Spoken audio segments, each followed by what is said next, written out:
wildlife to thrive. We are America's hunters and target shooters.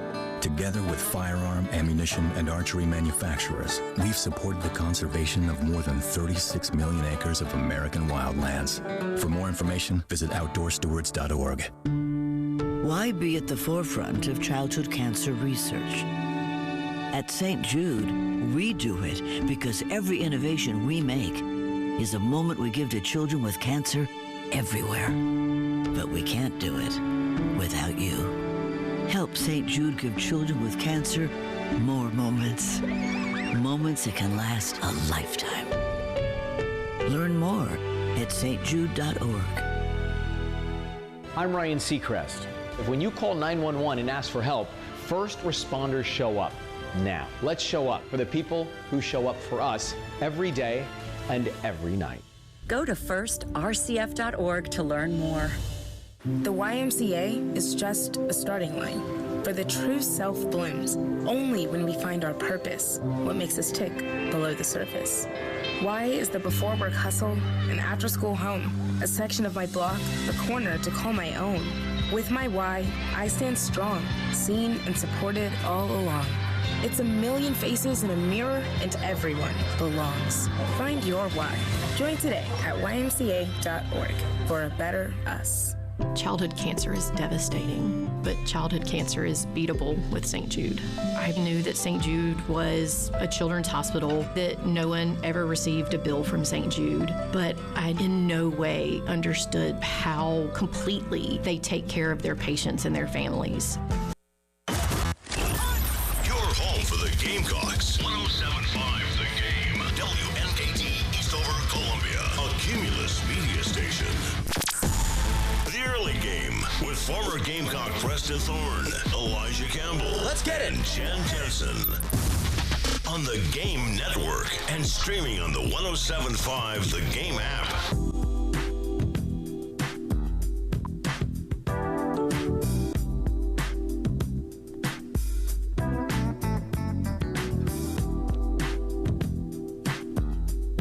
Good morning, Early Game crew. Rise and shine. You're almost there to Friday. I'm Elijah Campbell. He's Preston Thorne. He's Cale Wilson. We have a lot to discuss today, but I think most importantly, today is a good day that we put a bow on the baseball season. Now, we talked a lot about kind of our initial thoughts on the season ending. That's how we're going to start the show out today, is kind of looking back and saying, how are we going to remember this season? Because even in a historically bad year, and there will be other baseball seasons after this. There are plenty others before it. I'm feeling this one's going to stick out a little bit for a variety of reasons. Unfortunately, a lot of them just aren't very good. May I offer you one thing and one thing only? Yes. 22-6.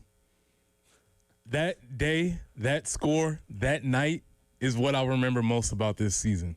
Because of, obviously, the fallout from that night. If you don't know what 22-6 is, that was the score against Arkansas one fateful Friday night in March. Yeah, late March. During the NCAA basketball tournament. Fateful Friday night in March. Arkansas comes to town, first game of a series, blow the doors off the team, 22-6. Things are not looking good. People are frustrated. Everybody feels like something's happening, but nobody knows.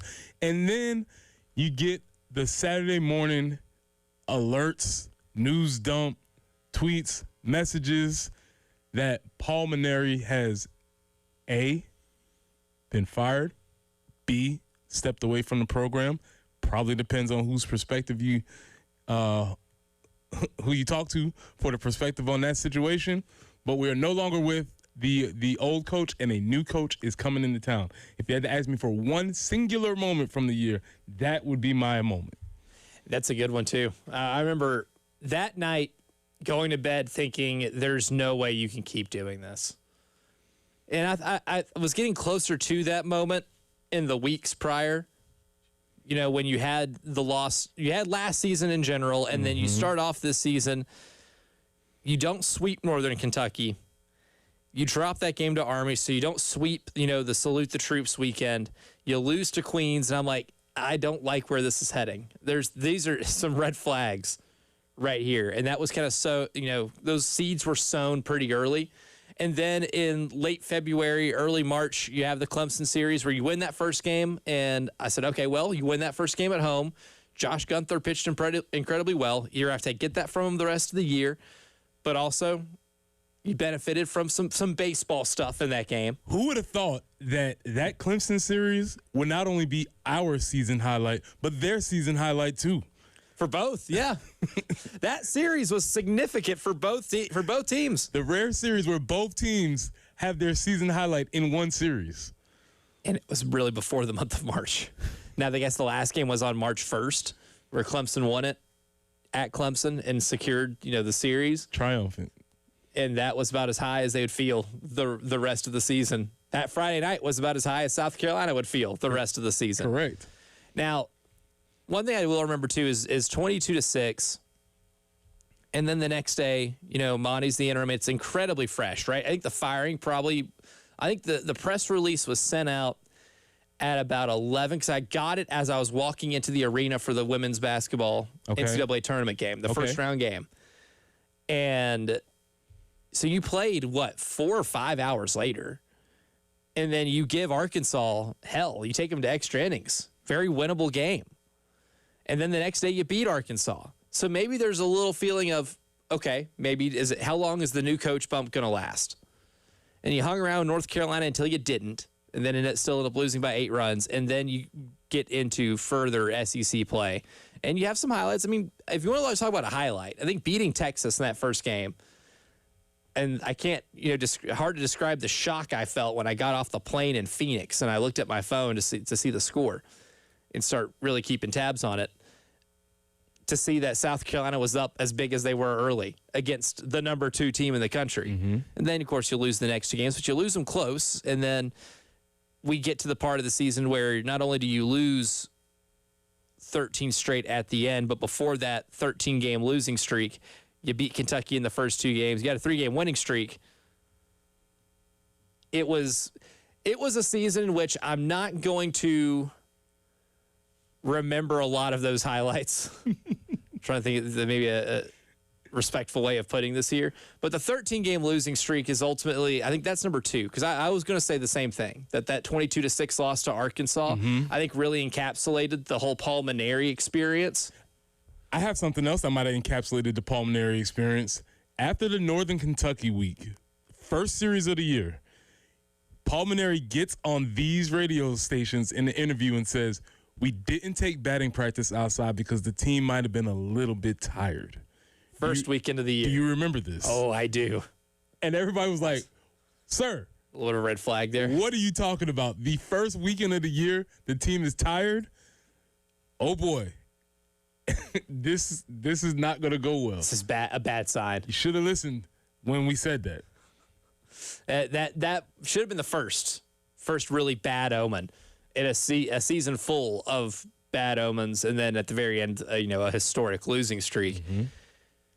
That should never happen, man. that should never happen. He said it. But also, if you want to sum up the Paul Mainieri experience of him being the head coach at South Carolina, not only can you point to that, I think there are quotables throughout the 80 games in which he coached here at the University of South Carolina. Not just that, the year before, I didn't realize, the pitching would be this good or they'd throw this fast. Paul, dog, you've been coaching in this league for 2 decades. What do you mean you didn't know? Several times he hit us with, gosh, these guys throw hard. That's what I should be saying. Yeah, we should be saying that, right? Like, we should be watching and being like, oh, wow, yeah, all these guys in this league throw really hard. Maybe you should get guys that also throw really hard. Mm-hmm. Yeah, game of baseball is changing a little bit in terms of upticks of velocity. You've only been out of the game a couple of years. You haven't been out of the game a couple of decades. I think even when you say that, it's very difficult to differentiate when this season started and when the first season ended, because there was never a clear line of demarcation of this is when the new season happened. Yes, we had a bad year last year, but we're doing this, and that. It all felt like it bled into one another. And going back to this concept that we've been talking about, Paul Mainieri, Terry Rooney, and even Monty Lee at the time, nobody did any job of selling this new vision of the second year of the program. It just felt like we were going to do more of the same. And so the idea of being excited or looking forward to this new year, it just didn't happen, and we were kind of expected to just go along with whatever the program was, and they gave us clear reasons for us not to want to do that, including not sweeping early in the year, losing early midweek games. So the season almost was like a non-starter for me this year. And my thing is, they didn't necessarily go out of their way, I guess, to instill that type of belief early on. And what it tells me is maybe you didn't have that belief, especially with Paul, right? Wasn't very active. Clearly, the more we learned about him after he went back home to Louisiana, was he just had a small apartment here, didn't move the family here. Treated this, I guess, as like a weekend job. And I got to pick up a few shifts. Yeah, I got to pick up a few shifts. Yeah, make a little extra money. We would go to a nicer vacation in the off season. But I don't know if he ever did a great job of convincing me that things were going to be different. Now, going into the year, I thought, okay, it's a different team. You were so transfer portal heavy that really anything can happen. So I was kind of in wait and see mode. But I never got that inclination, like for football, for instance, right? Shane is so visible in the offseason. He is so visible. You might not be incredibly convinced just by looking at the names of the guys that are brought in and what the roster is going to look like. But what I can guarantee you is that you're going to see a clip from Shane Beamer on whatever social media site you're on. Shane Beamer is going to talk enough publicly to where you're going to hear his voice on this radio station. And he's going to sell you on the program. He's going to be transparent. He's going to sell you on the program. And that's what I think there's a requirement of a coach to do. That way, you can at least convince me that you believe that you're going to win this year. I don't know if we got that at really any point in the early part of the baseball season or beforehand. You know, I'm not saying go up there and guarantee, making the NCAA tournament, but I don't know if anybody was really, how many Gamecock fans were really bought into the idea that the team was going to be good. Maybe there was, it can't get worse than last year. But you got to at least convince some people that, hey, you need to come out to the ballpark and watch this baseball team. And if you don't do that, what it tells me is, I don't know how sold you are that this team was going to be ready for the season. Mm-hmm. And they weren't. And they clearly weren't, as results indicated for the year. So it just was not, if it wasn't for the team setting historical marks of losing, I'm not sure how we would remember this season. Because there was not very much remarkable from the season. Wasn't many standout performances. There wasn't a personality that we could ascribe to the team. There wasn't anything that you could really grab onto as far as this year is concerned. Unfortunately, the only thing we can grab onto is that they did set a school record for losing. And I'll never get the image out of my mind of that play at the plate in Hoover a couple nights ago. That's a great punctuation mark. I think that's the play. A nice period to the end of the sentence. I think so. I think that play was the punctuation for the season. And it really does kind of sum up everything really well. And now we are sitting here waiting for a coaching search to be conducted. And unfortunately, we might have to wait a little bit because I do believe that the next head coach is on a staff that's going to be coaching in the Supers or maybe even the College World Series. We'll see how that one plays out. That gives us a reason to be invested in the college baseball postseason, right? We're going to be invested and see how Coastal Carolina does, how Kansas does, how maybe Georgia Tech does, how Boston College does, right? Todd Interdonato is one of those guys that apparently has been a candidate of interest at Boston College because of what he's done there, which I think is mightily impressive. And all the winning he did at Wofford in the regular season. But I can't help but when I sat and really thought about how I'm going to remember this baseball season, really the turmoil is going to be the headline. The 22-6, you have that public embarrassment. You right the ship for a little bit, but not in a winning way. Like your definition of righting the ship was barely losing to Arkansas. And then beating them, and then maybe beating Texas here, then barely losing to them, and then you got to a point of total discouragement when everything kind of fell apart late in the year. You had an art project with not a lot of glue. You ever tried building those little popsicle houses? Mm-hmm. Have you done it without glue? No, it's impossible. There's a reason why you don't do it without glue, because things will fall apart. This team definitely lacked some of that glue. And outside of the obvious things you'll remember it for, the firing, the losing streak, the historic losing total in terms of games, I'm just going to remember it by not being able to handle that adversity, whether it is the adversity of being bad last year and not building a team that was going to be good enough this year from the coaching perspective, and then from a player's perspective of when things started to compound and get bad, especially at the end of the season, you couldn't put out that fire. And then you had to play at the plate. That's the one that stuck, man, and that will be stuck forever. If I could sum up the season in one play, that was certainly it. But good news, too, football season, still far away. I don't want to say it's coming Getting closer. Getting closer by the second, because that is how time works. But that does not stop us from getting an early start on talking season. It doesn't stop the coaches from getting an early start on talking season, because Athlon Sports interviewed some SEC coaches anonymously, and of course they were asked about South Carolina, but specifically about Lenora Sellers. What does an anonymous SEC coach see as being in store for Lenora Sellers in 2026? We'll tell you what they had to say, and we'll give you our thoughts next here on The Early Game. All my sports. The Game Network. 107.5 The Game in Columbia. 96.9 The Game in Charleston. 100.3 The Game in Myrtle Beach. And 100.5 The Game in Florence. This hour of in-show listening on 107.5 The Game is sponsored by QC Kinetics in West Columbia, the non-surgical regenerative orthopedic specialists of the Midlands. Request your consultation today by dialing pound 250 and use keyword QC Kinetics. Broadcasting live from the Herndon Chevrolet studio. Herndon Chevrolet is your hometown dealer. Stop by today or shop online 24/7 at herndonchevy.com. Look, it's supposed to rain this weekend. It's a bummer if you have golf plans, but you know what? I've got a great suggestion for you. That's to hang out, my friends over at Pro Swing. You have either the Chapin location or the Forest Acres location. Doesn't matter. I hang out at the Forest Acres location a lot. Love to do it. 803-592-3916. That's the phone number to call to get more info. But you can take advantage of those Golf Zone simulators that make it such a good indoor golfing experience. Over 300-plus courses that you can play at, different game modes, especially game modes for kids. So if you want to bring the kiddos over to Pro Swing, you can do that too and help instill a love for golf in them. There's also lesson packages available that you can do. It doesn't matter if you're a beginner, a scratch golfer, kids to adults. All skill levels are accepted here when it comes to having the lesson packages.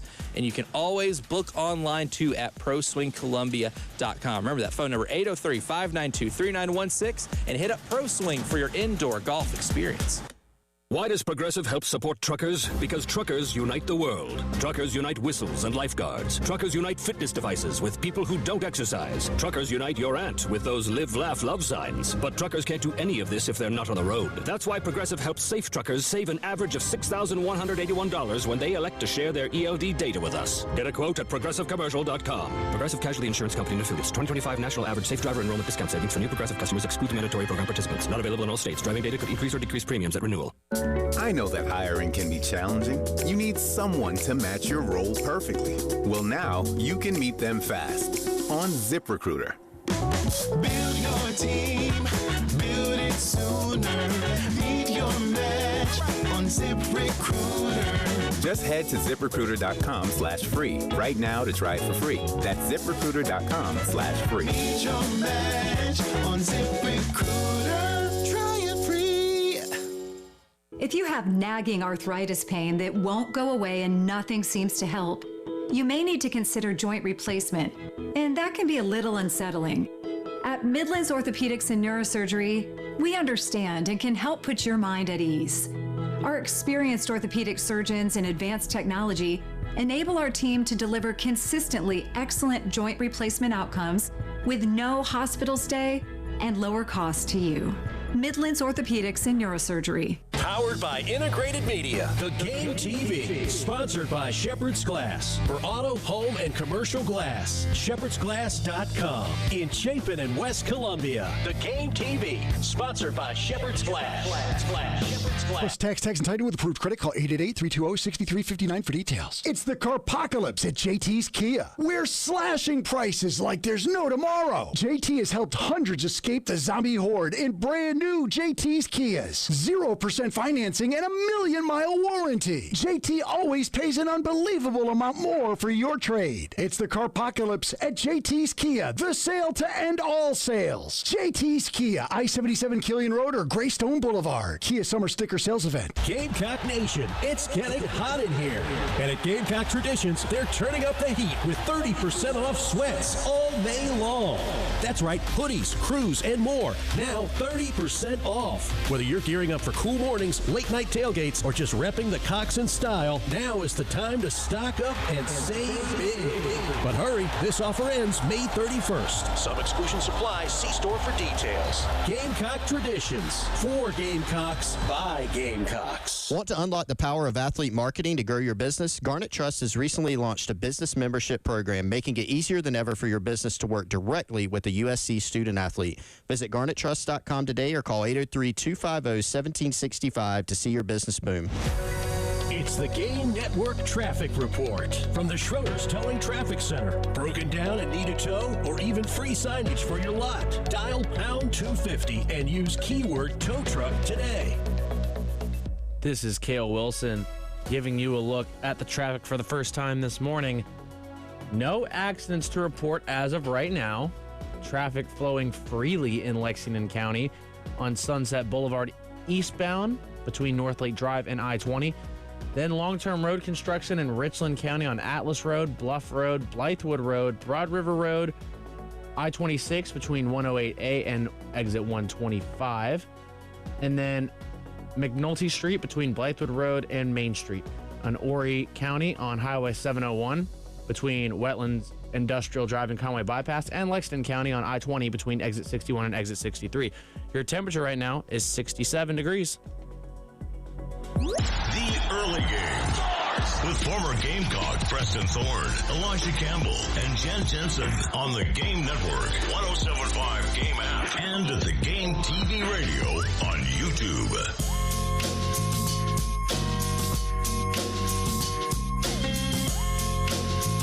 My favorite off-season quotes, Preston Thorne, are the ones who come from like anonymous coaches. Yes. Because they get to speak a little more candidly. Yes. Because if your name's on it, you can't just say if somebody really sucks, right? If you think they really suck, you cannot just be like, yeah, hey, I'm Elijah Campbell, defensive backs coach over at Arkansas, and you know what? I'm actually looking forward to playing Ole Miss this year because all their good wide receivers are gone. I think we're going to lock them up 4 quarters. I mean, I've been watching film all summer, and these guys, couldn't shake a cold. I also love the idea that the idea of coach can be a very wide-ranging group of personnel. They could be position coach. They could be a coordinator. It could even be the head coach. It could be GA. It could be a GA. It could be very low-level staffer. It could be. It could be volunteer coach. It could be anybody. And that's what I love about it too, is because when if you've been on a coaching staff or you've been around like a group of coaches, yes, you all have your qualifications, your bona fides in terms of what it is that got you this job and all the experience that you have. But you're going to have dramatically different opinions on different things. You can all watch the same film and believe different stuff. And I say that to also say those volunteers, those GAs, those staffers, their opinions may or may not be as valid and even more truth because they may be the ones watching the film more. They're cutting the film up. So their opinions are absolutely as valid or even more valid than some of the high-paid, higher-ranking type of guys. So I don't say that to dismiss them. I'm just saying it's just a wide range of who's actually doing the talking. Like, for example, when, Shane going into the Oklahoma game this year, I remember asking him about Oklahoma's defense because they're one of the most dominant defenses in college football last year. I mean, that carried Oklahoma, right? John Mateer's fun to make fun of because he's the most yippee quarterback we've ever seen, play because they had jumps on every throw. But that defense was what made that team so good. And we're asking, Shane about it in that midweek press conference, and he's like, to paraphrase, he said, every Sunday he's watching this very specific cut-ups of defenses, specifically their havoc plays, tackles for loss, sacks, turnovers. And he said, the cut-up for Oklahoma was, an hour plus long, it felt like, whereas it's never been that long for anybody else. And I guarantee you the GA who had to cut that up is going, damn, that's a lot of tackles for loss. Oh, my God, they have another one? They have another one? Yeah, they definitely see it as working. How long is this cut list? Oh, my God. I mean, I'm not even going to get to the next game here. I got to get – it's 2 a.m. I got to get out of here. So those are the people that are usually, interviewed. But Athlon Sports was talking to some SEC coaches, and one of them had an interesting LaNorris Sellers take. Now, here's the quote. LaNorris Sellers is an elite athlete. He's very hot and cold. If they can protect him but allow him to show his athleticism, they can be a legitimate problem. He's one of the strongest people I've ever seen live. He's a mismatch for almost everybody. If he feels overwhelmed like he did last year, that wouldn't be good. But I think they're going to make it easy and get the ball out of his hands, as well as get some design runs where he's taking on a defensive back in space or out-athleting a defensive lineman. So that is the quote on LaNorris Sellers. Now, I think a lot of that is incredibly true, but I think that is more of a reflection of kind of how I feel about LaNorris, maybe than anything else I've seen in terms of people's evaluation on him. And that is, if he's comfortable and he kind of gets to play in a free-flowing offense where he gets to play off his instinct, which he's got something I don't think you can teach, then you get to really have the LaNorris Sellers experience. And the more I think about that, the more I think back on last year in disdain at how we were robbed of the LaNorris Sellers experience, because he just, the offense itself, we never felt was built for him and for the things that he does particularly well. And B, the offensive line has made it to where he had to run for his life. Now, somebody can be strong as an ox. They can be incredibly elusive. But if you're having to escape 3 or 4 bodies in the pocket every single play, there's only so much that you can do, to the point where I don't know if I even feel like I got a good view of what he could do last year, especially when he did have a clean pocket. You could tell there was maybe some PTSD of previous hits and collapsing pockets that I think affected a lot of his throws. That's why I'm willing to write him a pass for last year. I'm willing to basically effectively wipe last year clean. If you want to evaluate how he performs under duress, maybe that can be your evaluation point for last year. But there was nothing else about that offense last year that would make me make a judgment on LaNorris. So the idea of him being hot and cold, I don't even really agree with that. There was never a game where you walked in, at least in my opinion, there wasn't a game where LaNorris played where it's like, I wonder which LaNorris is going to show up today. I never felt that way. It was more so if LaNorris gets protection, he's going to do some great things. It was never like, oh, man, wonder who's going to be today. I don't feel that way when LaNorris plays, and that's not even necessarily his temperament as a quarterback, as a player. That's not even really his temperament. So I don't necessarily agree with the idea that he's hot and cold. I think it's more so the matter of, can they provide the environment for him to really shine and show some of these natural talents that he has? It's amazing how much we'll end up talking about this team this offseason, but it's all going to relate back to the offensive line, because everything else about him on here, I fully agree with. In terms of football players that I have covered or seen live, not many guys feel untackleable at times, especially at the quarterback position, the way LaNorris Sellers is. In terms of football players I have seen in person that could not be tackled, Derrick Henry's in a tier of his own, but LaNorris Sellers is one at the quarterback position where I find myself laughing after a few of the plays that he makes when it comes to shaking off a defender. I remember sitting in the press box of the Virginia Tech game in Atlanta, and that run that he had to seal the game to, I think it was converting a 3rd and 12 where he scrambles, cuts to the outside, somebody tries to tackle him up high, and he kind of just bends a little bit and shakes them off with ease, and then gets the first down and a couple more yards. I chuckled. It was one of those things, it was borderline funny to me, because there was nothing Virginia Tech could do to tackle the guy in that game. And you felt the same way watching the Clemson game. First game of the Clemson game in 2024. I'd specify which one.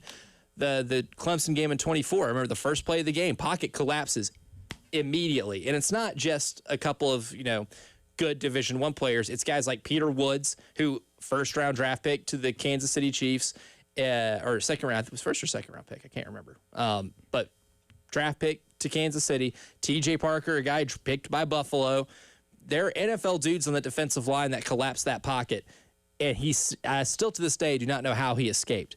Those physical traits aren't going anywhere, right? So when you see the later part of this quote where it talks about, getting design runs that is going to design to get him, against a defensive back in space, or maybe out-athleting a defensive lineman, that's kind of the ultimate advantage card that this team has that maybe not other teams in the SEC are going to have. They're not going to have that type of weapon. Just the biggest thing is that we're going to be talking about all summer is, can you protect them? You just triggered a Charlie Strongism in my mind, and that's an athlete versus non-athlete. Thorne, he used to tell us, like, hey, shoot your gun, basically like dive. That was his that was his coaching point. If you get in this situation, do not try and face up with this dude because he's going to shake you out of your boots. Because it's an athlete versus a non-athlete. Yes. So the idea of being out-athleted is a thing, especially, and there's not anybody that he would not be able to do that to. And that's what makes me at least excited for this football season. I know it's hard maybe to drum up certain enthusiasm for a team that went 4-8 and disappointed a lot of high expectations last year. But you watch what this guy can do, even in times last year. Like last year, I mentioned the Virginia Tech game. The Kentucky game was another one of those instances where he made some plays. And then from the passing game, like when he feels comfortable, what he does in the long ball. I mean, we've seen, the deep touchdown passes to Vandrevis Jacobs, Nick Harbor. Now Jacobs is at Miami now, but in that Clemson game, those two bombs that he threw, exciting plays. In the Missouri game, he put on a passing clinic in that game, and it just wasn't enough to be able to win the game. And part of that was missed opportunities here and there that summed up losing a game in the fourth quarter, which happened to that team a lot last season. But I think reading that kind of confirms a lot of my priors on what Lenoris Sellers is going into his third year as a starter. Well, that's just a quote on Lenoris Sellers. But what does this anonymous coach have to say about South Carolina as a team? Well, we'll tell you what that coach said coming up next year on the early game. Wow, what a play. The Game Network. Columbia, Charleston, Florence, and Myrtle Beach. Powered by Integrated Media. The Game TV. Sponsored by Shepherd's Glass. For auto, home, and commercial glass. ShepherdsGlass.com. In Chapin and West Columbia. The Game TV. Sponsored by Shepherd's Glass. Shepherd's Glass. Now, I don't know if there's a difference between James Harden on defense and me cleaning my house, because the common denominator there is lazy, right? But Zero Res Carpet and Air Duct Cleaning can at least help me with the cleanliness of my house, despite me not wanting to do it. Because for this month, in the month of May, you can get your carpets cleaned for just $35 per room, and you can add stairs for only $35 more. That's more than 50% off the standard price. And when it comes to the air ducts too, mightily important, right? Airflow of your home, air quality of your home. Don't undo the cleanliness of your home because the air ducts are dirty and it just puts the dirt back up there and gets everything dirty again. You don't want that, right? And Zero Res Carpet and Air Duct Cleaning this month can take $50 off your air duct cleaning, and you get all these good deals by just mentioning us at 107.5 The Game. It's incredibly easy. Take advantage of their ability to make your home cleaner than ever. Visit ZeroResColumbia.com to schedule today because appointments are filling up. Sponsored by SC Education Lottery. The South Carolina Education Lottery encourages all of their players to learn about your play before you pay.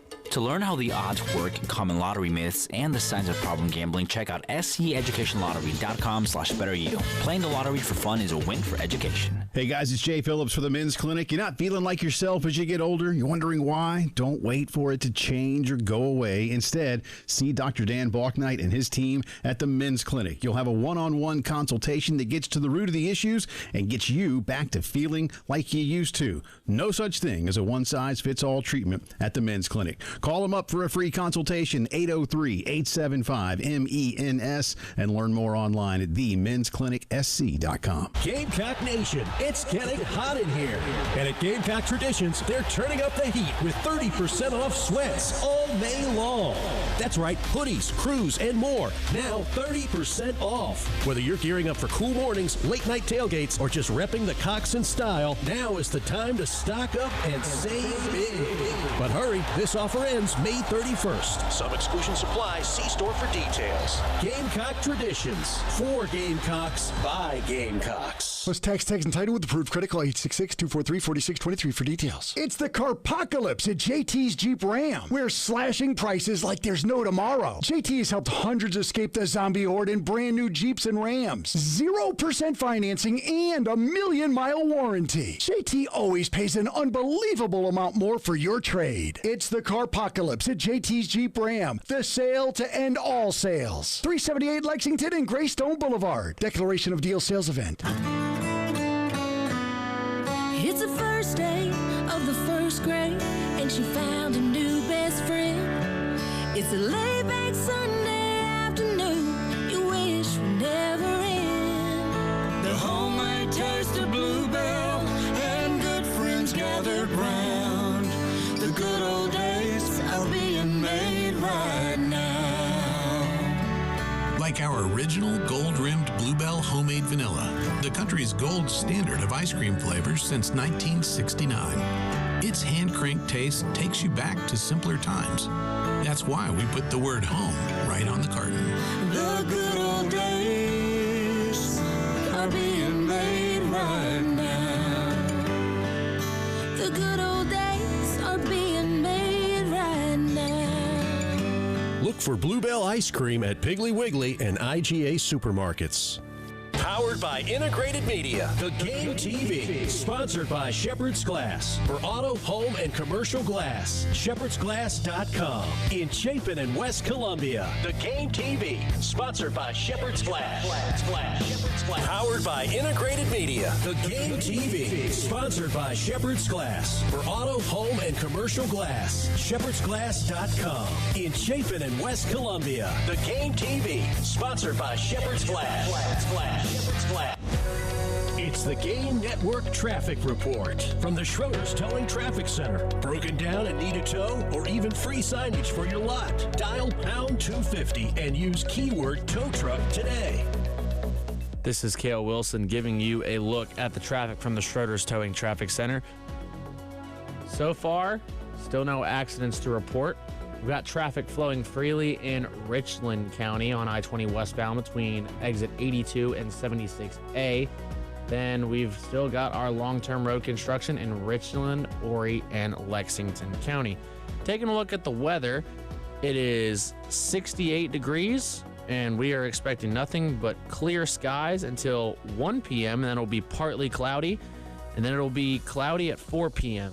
The high today is in the 90s, but it will get cooler as we approach the weekend, as the high tomorrow will be 89 and the high on Saturday and Sunday will be 83 and 84 degrees. The Early Game. With former Gamecocks Preston Thorne, Elijah Campbell, and Jen Jensen. On the Game Network, 107.5 Game app, and the Game TV radio on YouTube. One anonymous coach told Athlon Sports in regards to South Carolina, quote, "I don't know that they're going to be better. I haven't felt very good about them the last couple of years, other than that they have an elite edge rusher. But they've already got a couple of tackles hurt, which could factor into it. My guess is they'll be decent, middle of the pack," end quote. Preston Thorne, this coach hadn't felt good about South Carolina the last couple of years, which I would be curious to know what this person thought about 2024. In terms of how good he thought they really were. But when you hear that, I think the one part that I take into it is that decent middle of the pack, I think for me, and I think for a lot of South Carolina fans too, should at least be the bare minimum. And even then, that's still not a great sign because of what you have recruiting-wise and what you've been able to bring in. I don't know if anybody's had an issue with the talent that you brought in. If the season ends up the way that coach kind of projects, where you're a decent middle of the pack, I think it puts us in a weird spot by this time in next early January, mid-December. Of course, it matters who you beat, you lose to, how those games happen. But what exactly does middle of the pack mean? Is that middle of the pack in the SEC? Yeah. What does that mean? Is that 6 wins? Is that 7? Like 5 because wins? If you are, let's say you are middle of the pack, 8 to 11 in the SEC, that could mean anywhere from being 8-4 to 6-6. And those are, when you say those two records in my mind, those are two drastically different. That's not the same thing. That 2-game difference can feel awfully big. Yeah, it's it's like how some people who are obviously rich say that they're like, oh, we're middle class. Like, I don't think so, dog. I don't think not so, the same middle class that I live in. I don't know. You can't define yourself as middle class when you have this. What do you think I am then? Yeah, so it's not. Come to my house and tell me which class I am in. Also, on the other end, it's like, no, you're poor. You think you're middle class, you're actually poor. And so, like, people have a tough time with what the middle actually means because everybody wants to be included in it. I would say 6-6. That you used the perfect phrase, even though it was pretty vague. That puts us in a really interesting spot. Mm-hmm. Because now you're really having this Rorschach test of what does it mean. It probably comes down to who they beat, how they lost. 6-6 with another 31-point blown lead. It's probably not going to get us good. 6-6 with a win against Clemson, that might feel a little bit better. So there's a lot of variations. But he said other than that, they have an elite edge rusher. It's a good place to start. I would say, yeah, there are a lot of teams that would look at that and be like, we wish we had an elite edge rusher. And then the fact that you have an elite edge rusher and an elite talent at quarterback. Mm-hmm. Oh, yeah, and by the way, they also have one of the folks who's highly coveted at wide receiver. So I look at the roster this year, and I don't see reasons why they should not. If they are not above upper middle class in the SEC, not rich, not wealthy, because those are, that might be reserved for Georgia and Alabama. Yeah, we might not get in that neighborhood. Generationally wealthy when you go to Georgia. We might not get in that neighborhood, but if we're not upper middle class, then we start to have to ask questions about what's going on with the staff. About why, right? And really getting down to the why part. Because, again, I don't know if there are many Gamecock fans that feel negative about the roster. Now, the offensive line, again, we will just reserve as its own separate entity. There's a reason it's the summer of the biggin. But everything else, I think you would feel normally pretty good about, right? I think the defensive line depth is really good. And if Dylan Stewart is healthy and is able to play the entire season, that automatically elevates whatever the floor of your defense is because he is a guy who's going to command a lot of double teams. I think you've already proven as a program what you do to develop your secondary has been take guys and turn them into NFL players. So I already feel good about the secondary. You have enough players coming back, and the addition of Quay Scott from Kentucky makes me feel good about what you have in the secondary. Offensively, the offensive line, again, everything kind of hinges on that, but your skill position players I like a lot, even with some of the questions in the running back room. To me, I look at the teams that they're going to be playing in the SEC this year, and I do have a lot of questions about them. I have a ton of questions about Tennessee. Hey, who's your quarterback going to be? How are you replenishing your wide receiver room? There's a lot of question marks with a team like Tennessee, Mississippi State. You go up and down the schedule. I'm not expecting, a really good season from Kentucky just yet, but they're kind of question mark. They can be. I don't think Arkansas is going to be any good. You should be able to handle business there. Really, you're going to get to the games of, at Alabama. How's Florida going to be? I don't know, but Oklahoma, Texas A&M, Georgia, those are the games where I think you're almost, guaranteed to be underdogs in. Can you overperform expectation? If you end up having an 8-4 season and those are the losses, then I still think you feel good about yourself, but did you beat somebody you weren't supposed to, right? Can you surpass whatever the expectation is, I think is a big part of this. And what they're able to get from the offensive line, Dylan Stewart being healthy for a full year, and what you are able to do with a new offense is going to really play into that. The over-unders for the year, we've seen them, and we'll come back to them, but there was expected wins was somewhere in the 6 or 7 area, right? It's 6.5. 6.5, and I remember we took that. So I mean that puts you squarely in the decent area. Yeah, I would say 6-6 in the SEC is decent. And is decent good enough? That would be that's the next philosophical question that we would probably be hashing out at the end of the next season. And it's one that's so hard to answer right now because I don't know how I'm going to feel about that 6-6, right? If you end up stealing games late and you catch a heater from late October all the way to the end of the season, it'll make you wonder why you weren't better earlier in the season, right? Or if you are successful early in the season, you take care of those games early that you're supposed to win, but then lose the games that you're expected to lose, maybe tells you something else. I don't know. That's what makes it hard to answer right now. Real quick, we'll go to the AAA Heating and Air phone line. Steve is on the line with us this morning. Good morning, Steve. Welcome to the early game. Good morning. How y'all doing? Fantastic. How are you? Okay. I want to speak on two things real quick. I know y'all talking football. I'm going to ask a football question at the end. But as far as baseball goes, in my opinion, Carolina didn't do Model League right. That's just my opinion because with the coach they fired went to Florida before they hired the old guy, whatever his name was, but he got fired and then turned over the Model League. And there were some players that was going to transfer if they were not going to retain Model League regardless of who coach they brought in. And they brought the old guy from LSU, but some of the players stayed because Model League was retained. Okay, so to me, that's showing that the players had passion for him, that they wanted to play for Model League. I think they should have gave him an opportunity to be the head coach there. Now he took over the baseball program. Now he's being criticized for something that the old guy left behind that was ridiculous. And it's like everyone pointing their finger at him. And to me, that's not fair to Model League. I thought they should have given him that job before they gave it to the older guys because the players had passion for him. And the other question is, Gamecock football, if they go 6-6, is that good enough to retain Beamer?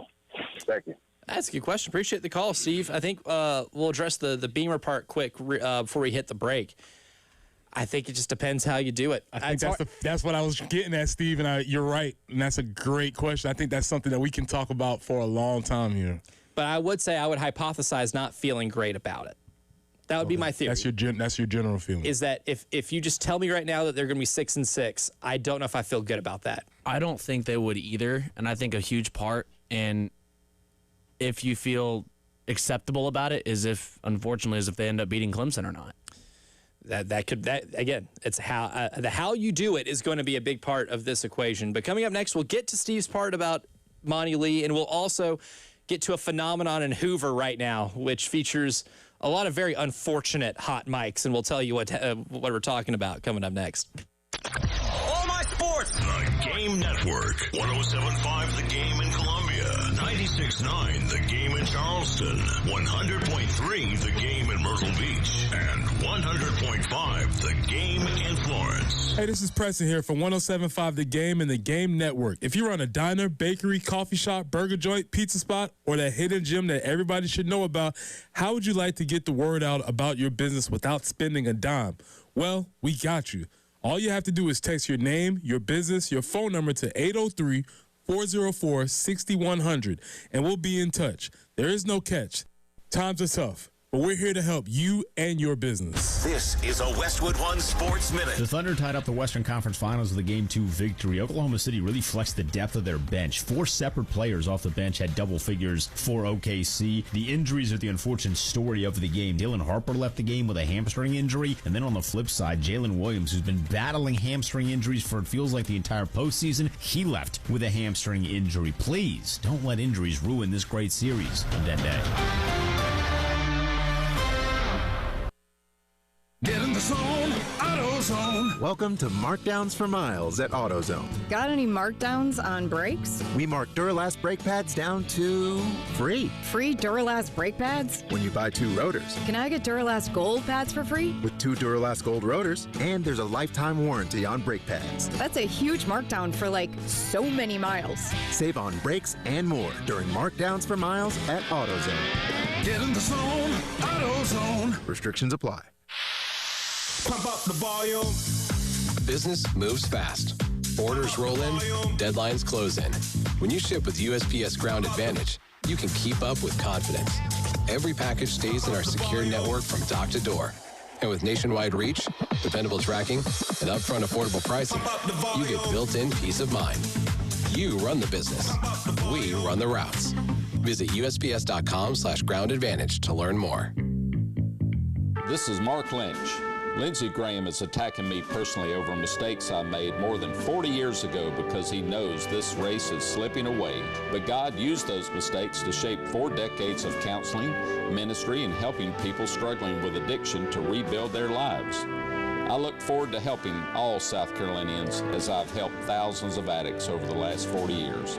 Vote Mark Lynch on June 9th for a better future for South Carolina. Paid for and authorized by Lynch for Senate. A Better Life with Dr. Sanjay Gupta. 20 years ago, the average attention span was about 2.5 minutes. Today, it's just 47 seconds.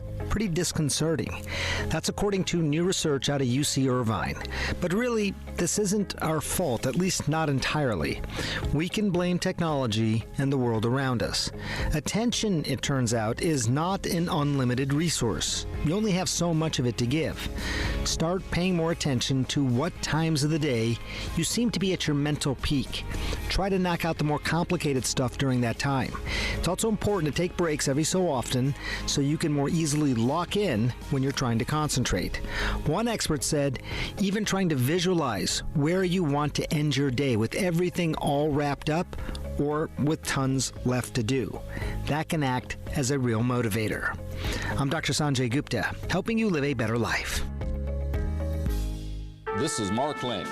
Lindsey Graham is attacking me personally over mistakes I made more than 40 years ago because he knows this race is slipping away. But God used those mistakes to shape 4 decades of counseling, ministry, and helping people struggling with addiction to rebuild their lives.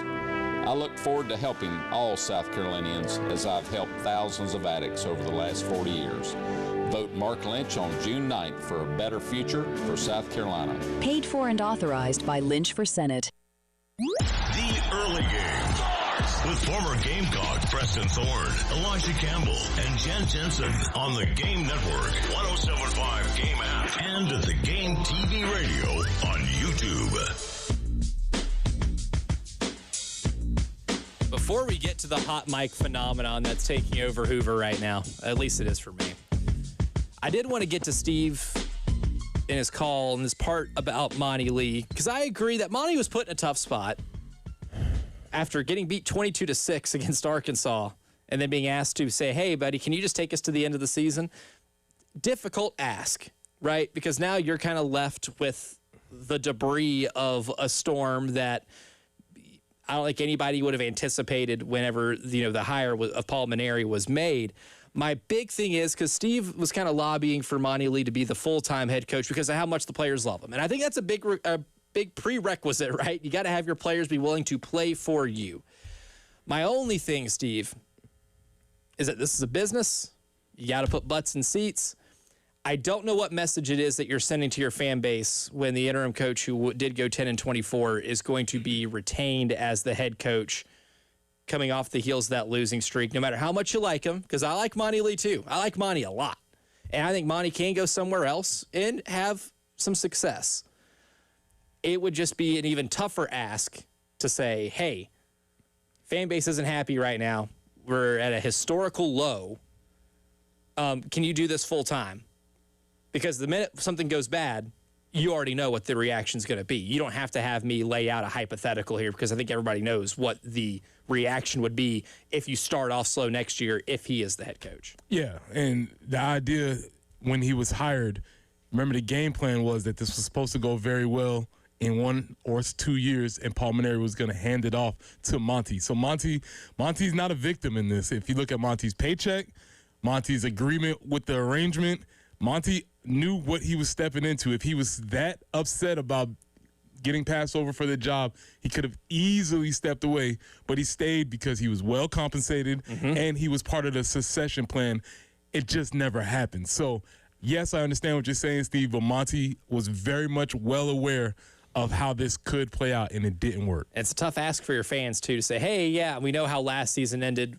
We know we really want us to shoot for the stars here when it came for a new head coach. We're bringing this guy back. Can you please pay for season tickets this year? Tough ask.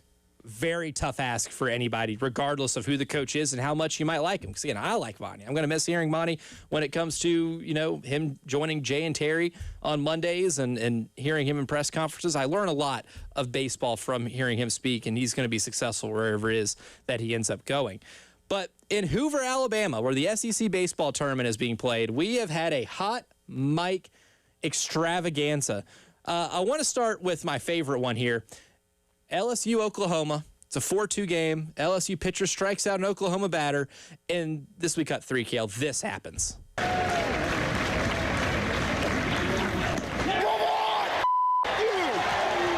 Told you should have potted that mic down. Yeah. Told you should have potted that mic down. And here's the thing, too. Sometimes you're watching a sporting event and it's faint. You hear somebody drop an F-bomb or something and it's faint. That couldn't have been any louder. It's tough. Tough spot. That's like if you had the guys in the broadcast booth drop it. Like you put the headset on, whoever's in the broadcast booth, you put them on the pitcher, and then hearing it that loudly. And to be clear, that beep was not on the broadcast. It was not. They don't have the luxury of being able to edit that in real time. Our luxurious Tyler Head was able to put that beep in to protect our listeners' ears. No, to protect our jobs. Protect our jobs, not just our I ears. appreciate the listeners' ears, but I appreciate my salary more. Yes, I like getting paid. No shade. The roof over my head is really cool. But I think maybe the funniest one here is Vanderbilt, Kentucky. This Vanderbilt pitcher, he's on the mound. He's feeling himself, man. He gets, a swinging strike on a Kentucky batter. He's got him, I think, in a 2-strike count. And here's how the rest of it goes. Play because most of them are weak outs. And here's Carson Hansen. And he went. Connor Fennell is all sorts of fired up. Eddie Newsom had the strike. He's like talking to himself on the mound. Oh, keep going. And a pop-up and a ball carrying deep left field. Holcomb all the way at the wall. It's gone. Opposite field home run, Carson Hansen. Because that's the best part. It's not just the hot mic. That's the best part. The best part is that he gets taken yard the next pitch. He's cursing at the guy through his glove. He's got his glove over his face, and he's, yelling, "Come on, you're mine," all this type of stuff, and then just serves him one, and the guy takes one out. And I would like to hear the continuation of the, oh, man, what a bad pitch. I'm terrible. I want to hear his inner monologue after that. His outer monologue was funny and entertaining enough. What's the inner monologue like? The hot mics are, not great for abiding by FCC rules. Great for content, though. Great for content. The LSU one, the pitcher had to be, scolded by the umpire. The Vanderbilt one, the kid is getting scolded by himself because he talked all that mess. Hey, kids, cursing on the mound does not make you a better player. Just because this sounds cool doesn't make you throw strikes or be good. Also, baseball karma is real, and so is the Jim Mora on the show. He's next. Broadcasting live from the Herndon Chevrolet studio. Herndon Chevrolet is your hometown dealer. Stop by today or shop online 24/7 at herndonchevy.com. Presser here for Cato's Power Equipment. Cato's Power Equipment has been family-owned and serving the Midlands since 1983. That's over 40 years. And third-generation owner Ben Cato provides top-notch service, great deals, and the mom-and-pop values that you love. And Ben is determined to raise the standard of sales, service, and retail. That means you'll have an actual human being that'll walk you through the process from start to finish. He'll sell you the product, he'll help you keep the product, and he'll help you repair the product if anything goes wrong.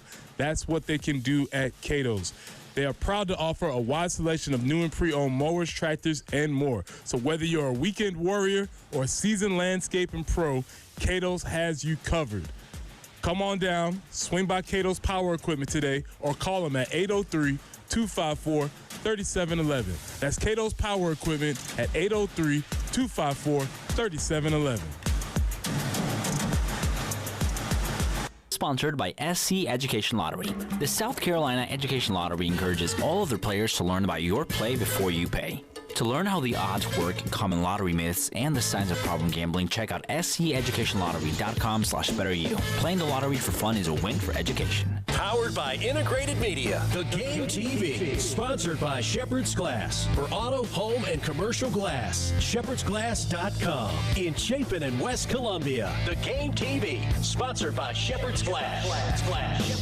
First text and title with approved credit. Call 888-320-6359 for details. It's the Carpocalypse at JT's Kia. We're slashing prices like there's no tomorrow. JT has helped hundreds escape the zombie horde in brand new JT's Kias. 0% financing and a 1,000,000-mile warranty. JT always pays an unbelievable amount more for your trade. It's the Carpocalypse at JT's Kia. The sale to end all sales. JT's Kia, I-77 Killian Road or Greystone Boulevard. Kia Summer Sticker Sales Event. Elijah Campbell here from 107.5 The Game, and spring cleaning meets hosting season with Zerorez. Get carpets cleaned for just $35 per room, and stairs are now only $35 too. Plus, take $50 off that air duct cleaning by mentioning 107.5 The Game. Look now at ZerorezColumbia.com and get guest ready today. Springtime is a great time for a new car, and State Credit Union is a great place to finance that new car. With rates as low as 4.25% APR and up to 90 days with no payment, you can drive what you love and keep some money in your pocket. Visit State Credit Union's website for details and to find a location near you. SCSCU.com. Visit one of State Credit Union's 8 Midlands branches today. Terms and conditions apply. Equal housing lender. Federally insured by the NCUA.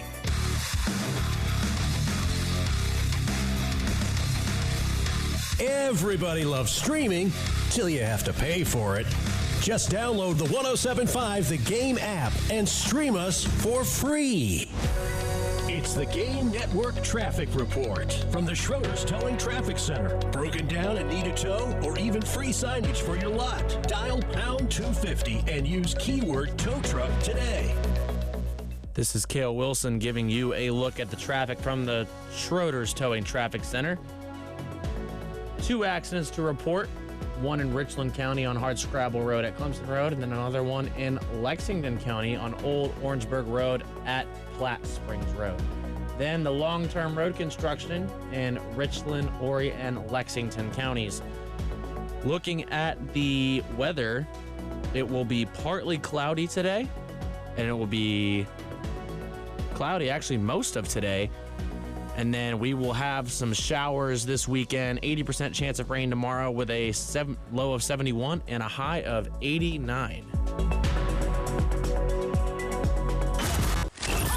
Your home for the Gamecocks. 107.5 The Game. WNKT Eastover, Columbia. A Cumulus media station.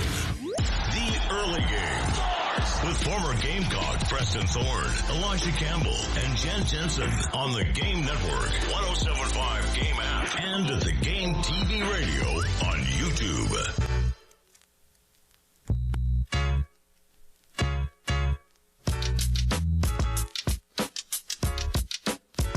Hour number 2 of the Early Game starts right now. I'm Elijah Campbell. He is Preston Thorne. He is Cale Wilson. And enter our pal Jim Mora. Talk about playoffs? You kidding me? Playoffs?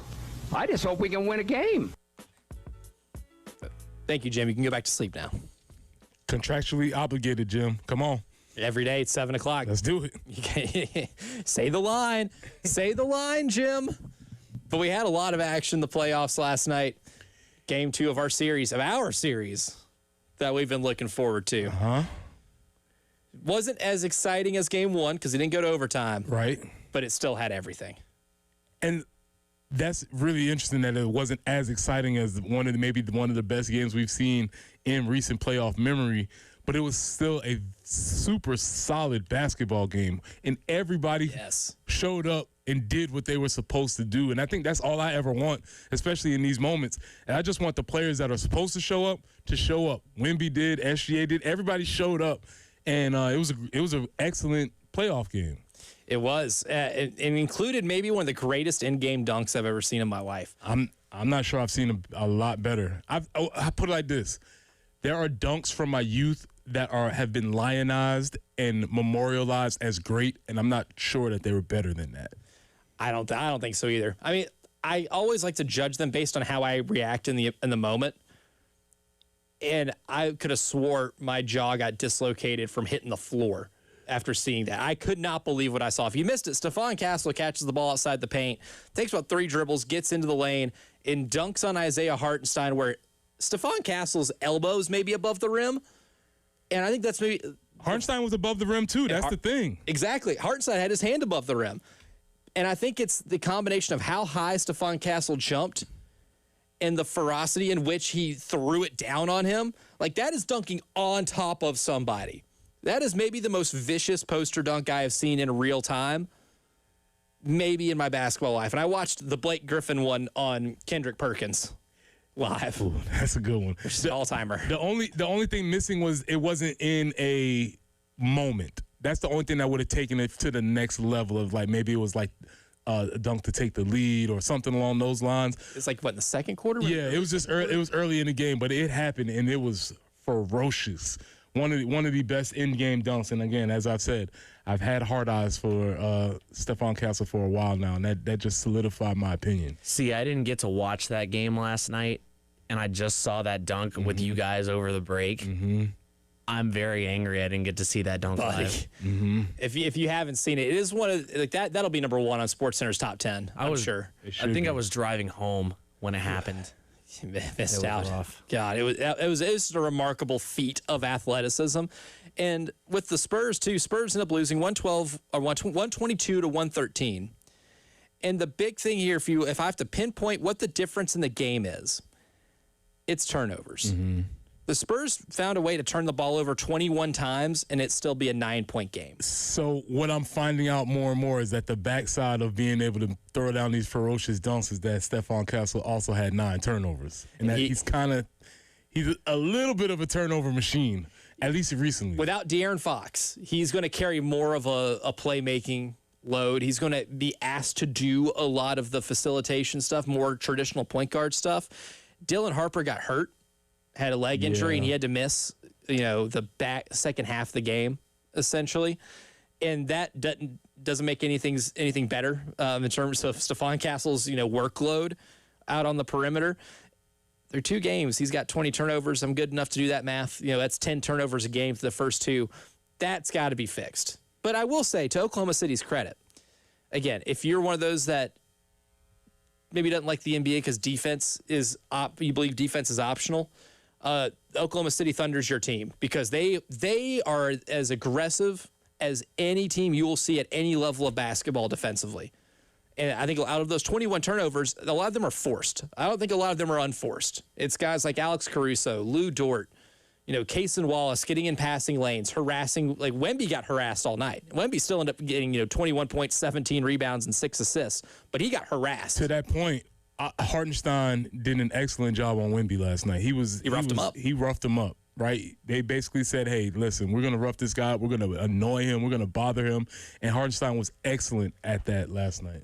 Throwing elbows, jostling for position, armbar hooking. Nothing easy.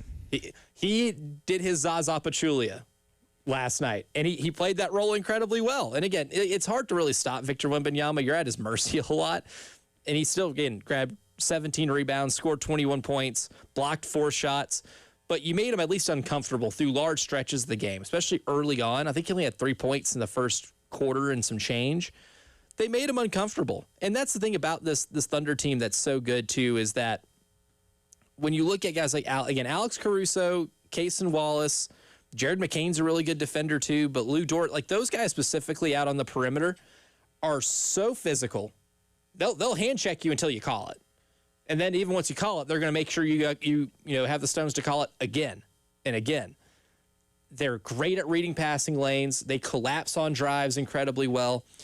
What Oklahoma City does defensively is so fun to watch. Like, I almost don't get that much enjoyment out of watching them play offense. Defensively is where they are just otherworldly. That and their role players are great. I mean, Shea scores 30 points. The MVP of the league scores 30 points and drops 9 assists and was 50% from the field. Like, that's cool. But you look at what they've done, like with their bench players. Cason Wallace had 12 points. Jared McCain had 12 points. A.J. Mitchell had 10 points. Alex Caruso had 17. He was 3 of 4 from 3 after going 8 of 14 in game one. Alex Caruso's turned into Reggie Miller overnight. Their role players are what make them so dangerous. Reggie Miller, if he played defense. Reggie Miller didn't like doing that. Wasn't necessarily his thing. He was in the house for it. He was on the call. Yeah, he was, yeah. So I think so if I'm just doing my quick math here, Alex Caruso's 11 for 18 from 3 in the first 2 games of this series. That changes a lot of things. Now, Jalen Williams, the starting Jalen Williams, they do have 2 Jalen Williamses, can be it's tough. A little confusing. One Jalen is Jaylin. That's the one from Arkansas who comes off the bench. Jalen, Jalen Williams, is essentially the second best player on this team from Santa Clara. Great draft find. He only played 7 minutes last night. His hamstring injury kind of got flared up again. Yeah, and that's been an issue for him throughout the whole playoffs, correct? Whole season, yeah. He missed, I want to say he missed about 55-plus games during the regular season. Mm-hmm. A lot of hamstring stuff, and he hadn't played in the playoffs until game 1 of this series. And the hamstring is so difficult because you never know. You're always nervous that this move is going to be the one. And so you can never quite get it out of your mind that if I jump too high or if I go for this loose ball, if I do anything unexpected, that might be the thing that tweaks it. So it's very difficult to play with that type of injury. As someone who tore their hamstring last summer, even now, like if I'm running or whatever, it doesn't hurt. It's just right there in your mind. But you can still feel it a little bit, right? You can still feel where something's not 100% right. And the injury's considered recovered. I mean, I range of motions back. I can do everything I need to, but I still feel it a little bit. Again, doesn't hurt, but it lingers. That weird discomfort kind of lingers for a little bit. Those are such strange injuries because they do just kind of hang around and hang around. And then in terms of our, alien versus predator matchup too, Chet Holmgren didn't light the world on fire, but again, they're asked to do different things. Maybe if Chet Holmgren was asked to do more of what Victor Wembanyama is asked to do with San Antonio, maybe his numbers would reflect it a little more. But he's on a team that is absolutely loaded, so he doesn't have to do that. He doesn't have to carry that workload. But he scores 13 last night, only grabbed 4 rebounds, dropped a couple of assists, played respectable defense on Wemby whenever he was asked to. He's not going to have the same numbers as Wemby in this series, but when they go one-on-one, that's really one of my favorite draws of this entire series because they also are the two that have the personal connection because they've played against each other since they were like 16 in the international circuit. It's kind of like what's that movie where the 2 giants are fighting? Like I don't know what was it? Kong versus Godzilla. There you go. Right? Kind of, yeah. Absolute giants. If they were skinny. Yes, if they were skinny and had hardly any weight on them. No, but if they're a little famished. Yes, but I will say Holmgren played a lot better defense in game 2 than game 1. In game 1, I'm not gonna lie, he got embarrassed. Well, Wemby bullied him a little bit. He got his at the end of the game when he blocked the shot to send it to overtime. Which is a fantastic defensive play. There are not many players who are blocking a Victor Wembanyama jump shot to send a game to overtime. Chet Holmgren is one of the few guys on planet Earth that has the wingspan that would allow him to do something like that. But last night he was significantly better. The Thunder in general were significantly better defensively. And I think that's made a huge difference in the series. And if they would have lost last night, they would have been in so much trouble. I think they'd have been cooked.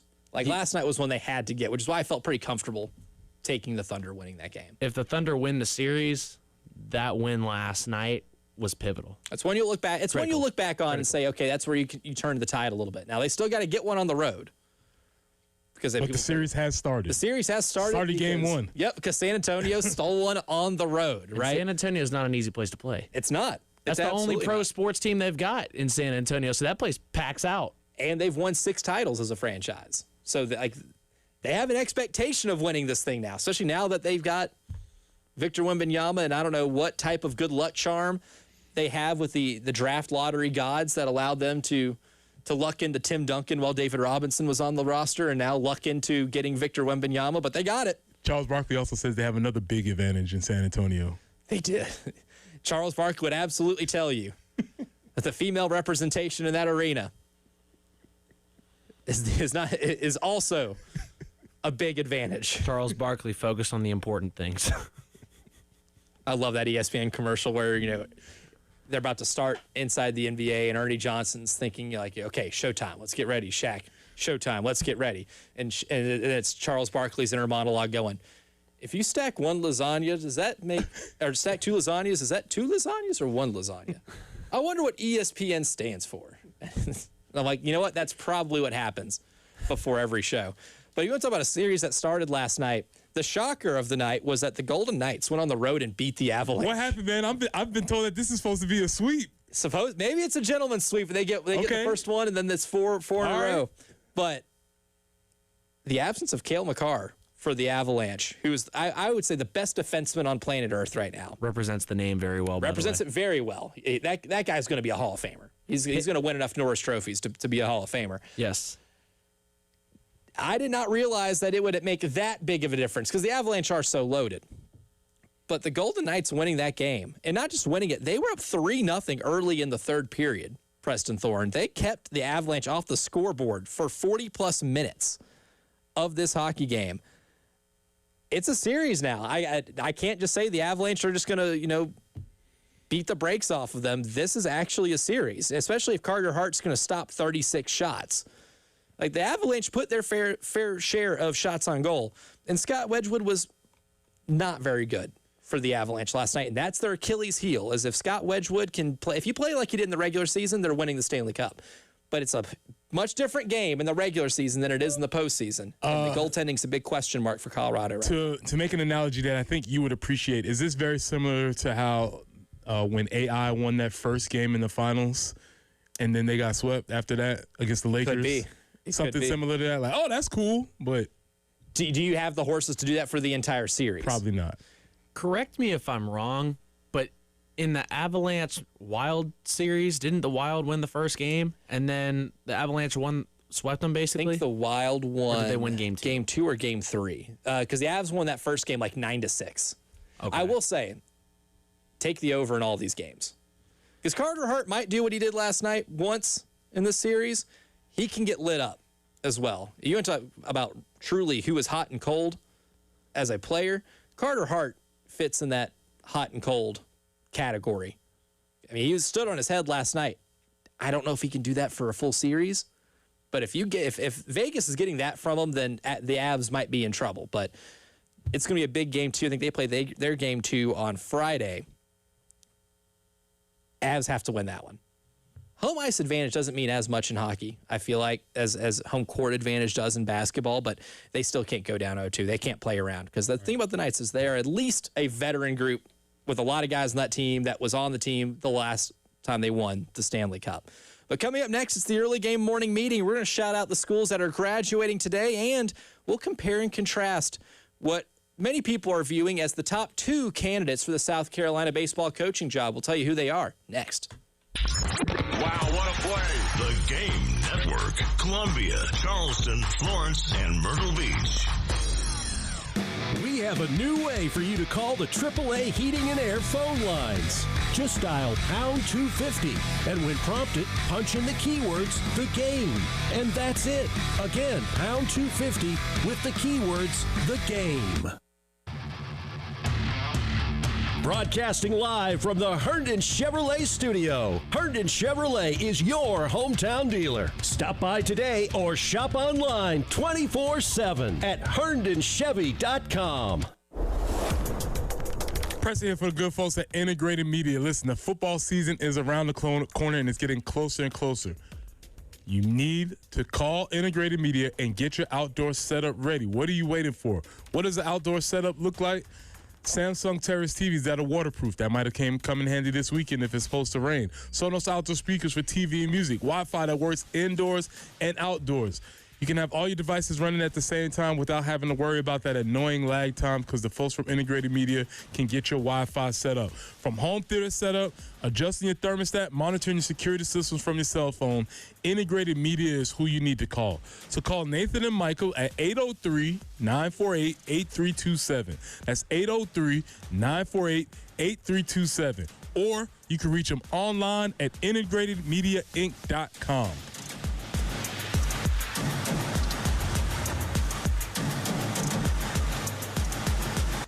Hendrick. Why shop for a Chevy or GMC the way you always have when there's a better way? Shop the nation's #1 dealer group, Hendrick Chevrolet and Hendrick GMC. Thousands of car buyers across Columbia have switched to Hendrick for a larger selection, better pricing, and an easier buying experience. Plus, buy now but make no payments for 3 months. You don't have to shop the old way anymore. Experience the Hendrick difference. With approved credit, see dealer for details. If you have nagging arthritis pain that won't go away and nothing seems to help, you may need to consider joint replacement, and that can be a little unsettling. At Midlands Orthopedics and Neurosurgery, we understand and can help put your mind at ease. Our experienced orthopedic surgeons and advanced technology enable our team to deliver consistently excellent joint replacement outcomes with no hospital stay and lower cost to you. Midlands Orthopedics and Neurosurgery. Powered by Integrated Media. The Game TV. Sponsored by Shepherd's Glass. For auto, home, and commercial glass. ShepherdsGlass.com. In Chapin and West Columbia. The Game TV. Sponsored by Shepherd's Glass. Shepherd's Glass. Spring is in the air, and it's the perfect time to give your home a refresh. At Dan's Fan City in Harbison, we're celebrating spring cleaning with amazing deals on floor samples, closeouts, and overstocks. Whether you're looking to upgrade your ceiling fans or add a new one to your space, Dan's Fan City has you covered. Stop by our store or give us a call at 781-FANS to take advantage of these fantastic offers.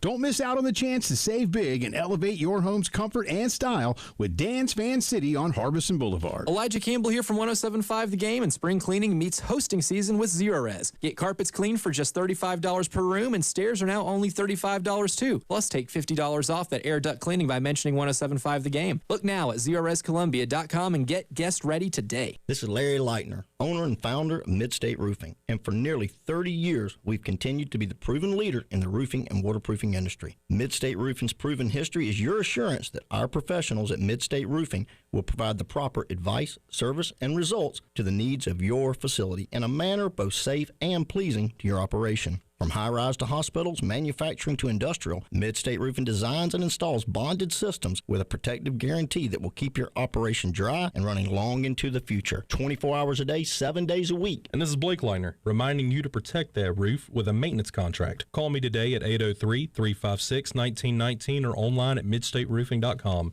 That's midstateroofing.com. You'll speak to an on-call technician after hours or a Midstate Roofing staff member during hours at 803-356-1919 or online at midstateroofing.com. And as always, tell them Midstate Twins. If you have a leak, let Midstate Roofing take a peek.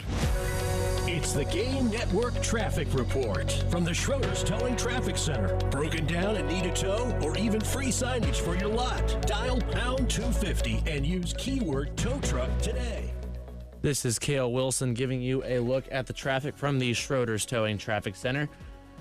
Still got an accident on Old Orangeburg Road at Platte Springs Road in Lexington County, and still have that accident on Hardscrabble Road at Clemson Road in Richland County. Have a new accident in Richland County on Garner's Ferry Road at Lower Richland Boulevard. And then our long-term road construction in Richland, Horry, and Lexington County. Looking at the forecast for today, it's 69 degrees right now. It will be in the 70s until 10 a.m. Then it will get into the 80s, and it will be cloudy, partly cloudy as the day goes on, with the sunset at 8:23 p.m. Coming up, it's the morning meeting. The Early Game. With former Gamecock Preston Thorne, Elijah Campbell, and Jen Jensen. On the Game Network, 107.5 Game app, and the Game TV radio on YouTube.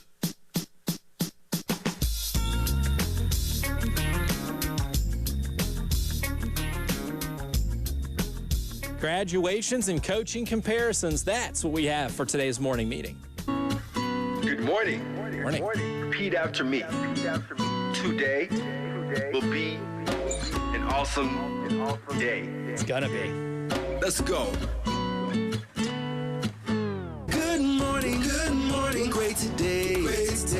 Today will be an awesome day. Good morning, great today. Today will be an awesome day. Preston Thorne, start us off. Who's graduating today?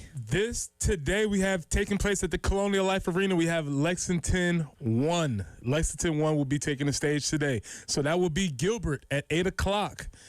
White Knoll, 11:30. Pillion at 3 o'clock. And River Bluff at 6 o'clock. Again, Gilbert at 8. White Knoll at 11:30. Pillion at 3. River Bluff at 6. Same PSA applies. Get there as early as you can. Pack your patience. And move swiftly when you need to move. There will be a lot of people moving in and out, coming from far places, and especially that River Bluff crew at 6. Remember, you are coming into town where folks are trying to leave out of town. So we'll see. Just make sure you're well prepared for that. So this will be a very, what's the right word, awakening moment here. I mean, obviously, I am a graduate of River Bluff High School. It's why the Fighting Cale Wilsons are the Gators. Yes. And for those that know me, I coach lacrosse at River Bluff High School because I played at River Bluff High School. The guys graduating today were the 7th graders and the first guys, like the youngest guys in the program the year I graduated. Nice. So I feel very old right now. That's what graduations do. But congratulations They make everybody feel to all those guys Exactly. graduating today. Shout out to all those fellas graduating. Yeah, that's what they do. It's like, you're what? Okay. I don't know how that happened. My favorite thing is, like I'll see like my younger sister's friends like getting married on Instagram or whatever. I'll be like, getting married? You're 12. What do you mean you're getting married? I know. I recognize that you're getting older. So what does that mean for me? I don't understand how this works. It means we're ancient, man. Time is a construct, as they've said. And now that you felt it for the first time, Cale, I regret to inform you, it's not going to get easier. It does not. No, that thing does not reverse. Right? It does not go in reverse. It's even more.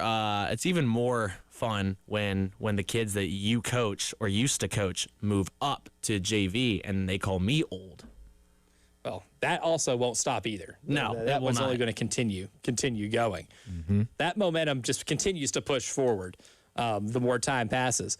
When it comes to the coaching search for South Carolina, I think the consensus is that it's down to 2. I don't know how true that is. I think there's a lot of options being explored here, but the 2 most popular names I think that we can narrow down for right now are Kevin Schnall and Dan Fitzgerald. Kevin Schnall, the head baseball coach at Coastal Carolina. Dan Fitzgerald, the head baseball coach at Kansas.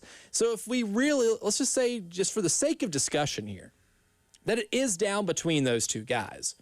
And we're weighing pros and cons of both and say both guys would accept. But now you have to make the decision of which one you'd want. Preston, your preference between those 2 guys, knowing what we know about them, would be... Let me preface that by saying I know what everybody else knows that's widely available by reading. I have no inside sources. I'm not reporting anything. So I want to make sure that's preface what I'm about to say with that information. That being said, out of the 2, I've completely expressed the idea that you need to be a good baseball coach in order to get into this conversation. So neither one of them has a distinct strategic advantage, in my opinion, or that I know of.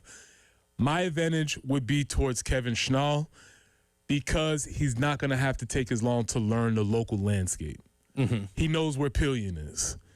Right? He understands that, White Knoll is a school in Lexington 1. He understands the landscape and geography of this place, whereas Dan would have to come to town, basically have a Sherpa take him around the state and show him all of these different things, and that's going to take a little while, and I don't know if we have that type of time. So that would be the only advantage, is that there's a little bit of more familiarity with Kevin Schnall than there is with Dan. And that's a good reason. Would you volunteer to be the Sherpa? Now, Dan, if you need to be taken around the state, I can show you all the pockets. I can show you where the good eats are. I can show you the accents, the different, these people talk like this, these people talk like this. I can give them everything. It's just going to take a while. Dan, you get ready to learn the difference between rhotic and non-rhotic accents, buddy. Learn who drops their R's and what part of the state that they live in. There are things that you need to know. You need to know a lot of there's just a lot of nuances to this state that if you're not here, it's going to take you a while to learn. I think, like everywhere is interesting once you get there, and I don't know if we have time for that. In terms of my answer, I'll preface it with this: if either of these guys is the hire, I love it. I absolutely love it. There is no wrong answer here. My favorite questions to pose are the ones that have no wrong answers.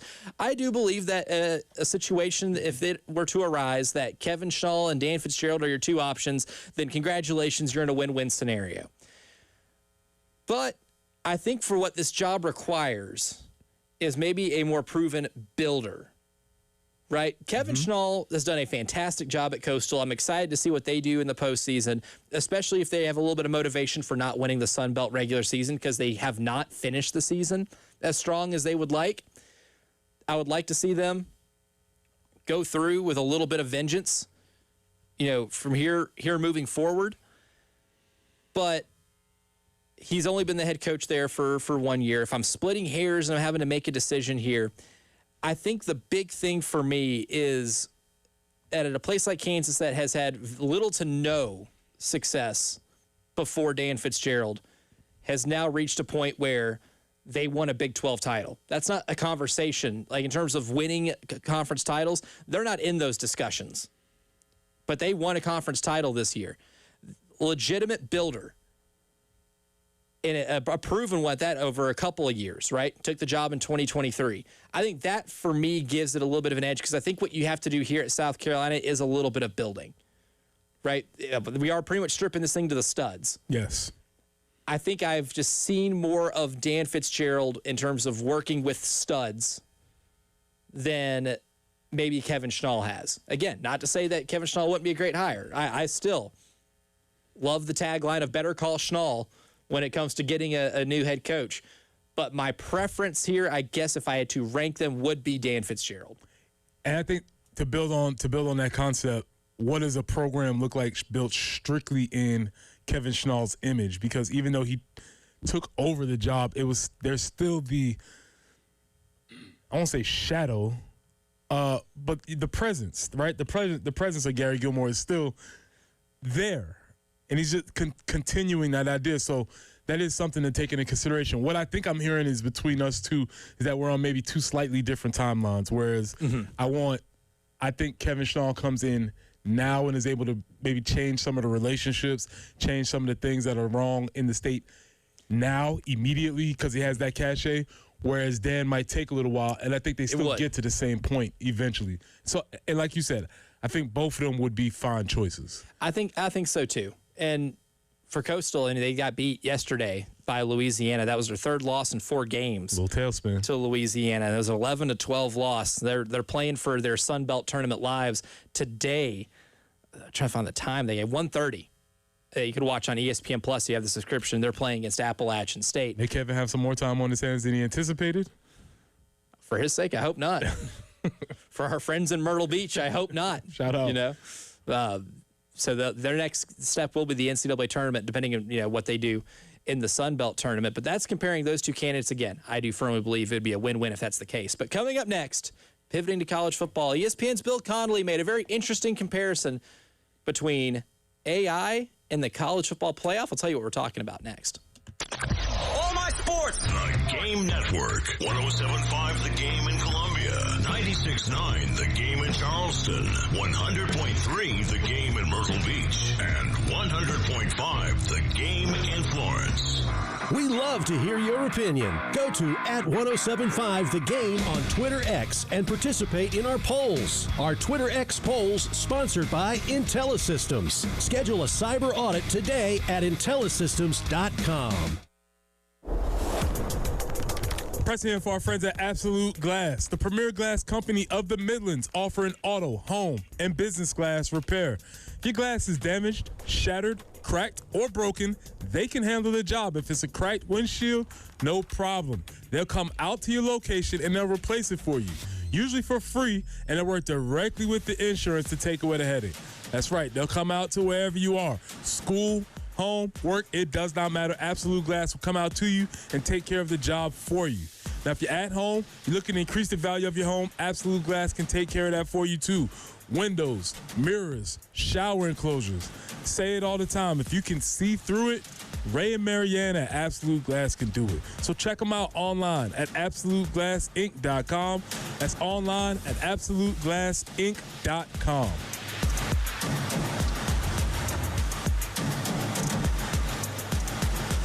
Sponsored by Novant Health Urgent Care. The region's best urgent care is getting even better. Doctor's care is now Novant Health Urgent Care. Visit NovantHealthUrgentCare.org to find a location near you. Plus tax and title with approved credit. Call 888-320-6359 for details. It's the Carpocalypse at JT's Kia. We're slashing prices like there's no tomorrow. JT has helped hundreds escape the zombie horde in brand new JT's Kias. 0% financing and a 1,000,000-mile warranty. JT always pays an unbelievable amount more for your trade. It's the Carpocalypse at JT's Kia. The sale to end all sales. JT's Kia, I-77 Killian Road or Greystone Boulevard. Kia Summer Sticker Sales Event. Springtime is a great time for a new car, and State Credit Union is a great place to finance that new car. With rates as low as 4.25% APR and up to 90 days with no payment, you can drive what you love and keep some money in your pocket. Visit State Credit Union's website for details and to find a location near you. SCSCU.com. Visit one of State Credit Union's 8 Midlands branches today. Terms and conditions apply. Equal housing lender, federally insured by the NCUA.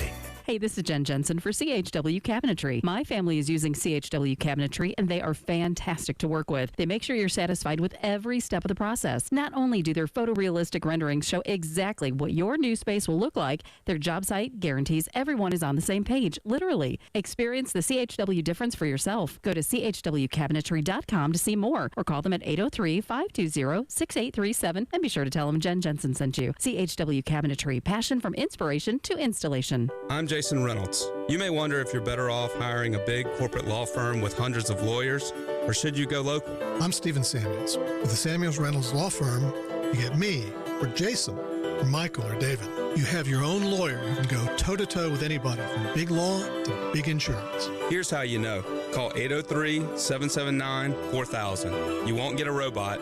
You'll get Abby or one of our other wonderful people taking your call. Samuels Reynolds. True injuries, true lawyers. For digital marketing that works, you need local expertise and national scale. Cumulus Digital provides hometown teams fueled by national support, serving over 4,000 businesses a month. Go to cumulusdigital.com. A short form is all it takes to get started. Jim Rome takes on sports. Listen, it is not too late to stop this. Do not do this. Leave it alone. Don't touch it. It's damn near perfect. It's beautiful as it is. Stop trying to fix what ain't broke. And stop telling me that the tournament isn't the tournament unless the 15th place team in the SEC gets in. Stop jerking with the best event in all of sports, you pigs. The Jim Rome Show podcast. What's your beef? Follow and listen on your favorite platform.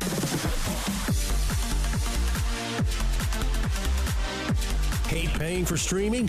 Well, the 107.5 The Game app is free. Yes, free. Just download the 107.5 The Game app. It's the Game Network Traffic Report from the Schroeder's Towing Traffic Center. Broken down and need a tow or even free signage for your lot? Dial pound 250 and use keyword tow truck today. This is Cale Wilson giving you another look at the traffic at the Schroeder's Towing Traffic Center. Got an accident in Richland still on Garner's Ferry Road at Lower Richland Boulevard. And then we've got a new accident on Plowden Road near South Beltline Boulevard. Then our long-term road construction in Richland, Horry, and Lexington counties. Looking at the weather forecast for this weekend, showers are predicted. 80% chance of thunderstorms tomorrow, 95% chance on Saturday, and 85% chance on Sunday. And it will be over 50% until next Saturday. The early game with former Gamecock Preston Thorne, Elijah Campbell, and Jen Jensen on the Game Network, 107.5 Game app, and the Game TV radio on YouTube.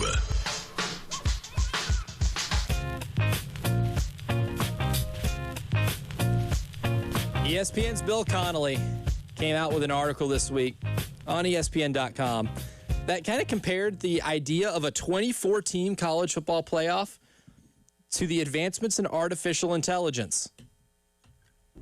I like the premise.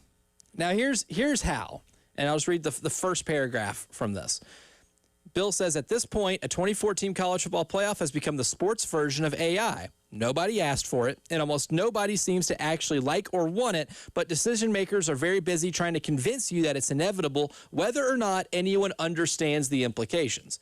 The most important part there is the whether or not anyone understands the implications.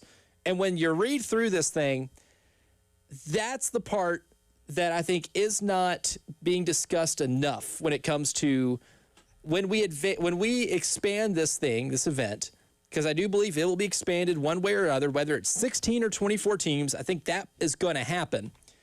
What are the implications, and are you willing to live with the implications that expanding your playoff and dramatically changing your postseason would do? I think that I really like this premise because I don't know if you've seen sort of some of these graduation speeches that have been happening from the Google CEO or the nondescript businesswoman at UCF, where they were like, and AI is coming and it's going to be great. And all you just hear from the students, boo! We don't, boo! And they're like, oh, I didn't know everybody was weird against this thing. It's like, yeah, you keep pushing this thing and it's so fascinating. This is maybe specifically towards AI, but also with this playoffs.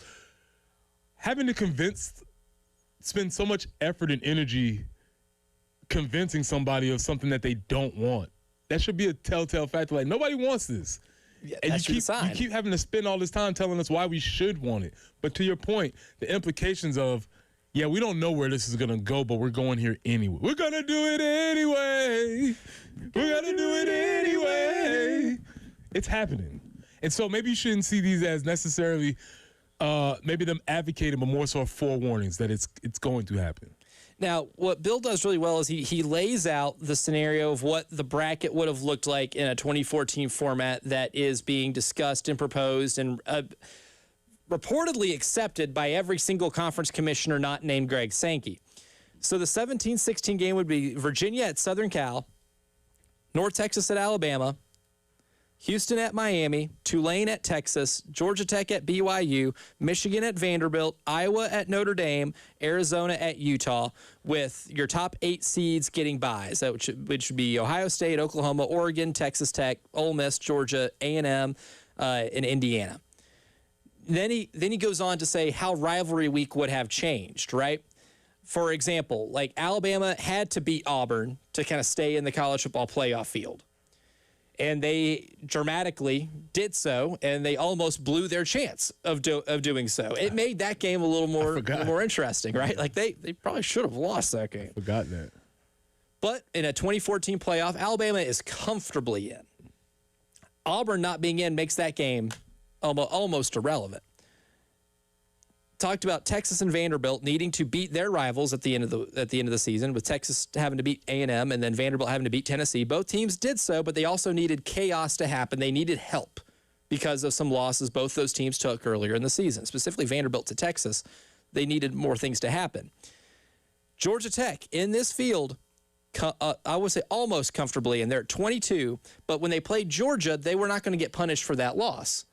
Whereas Georgia in that game, if they lost to Georgia Tech, would have been in a little more trouble. Now, they would have gotten to play in the SEC title games. They still would have had that opportunity, but they would have been in a little more trouble. But in a 2014 field, not the same ordeal.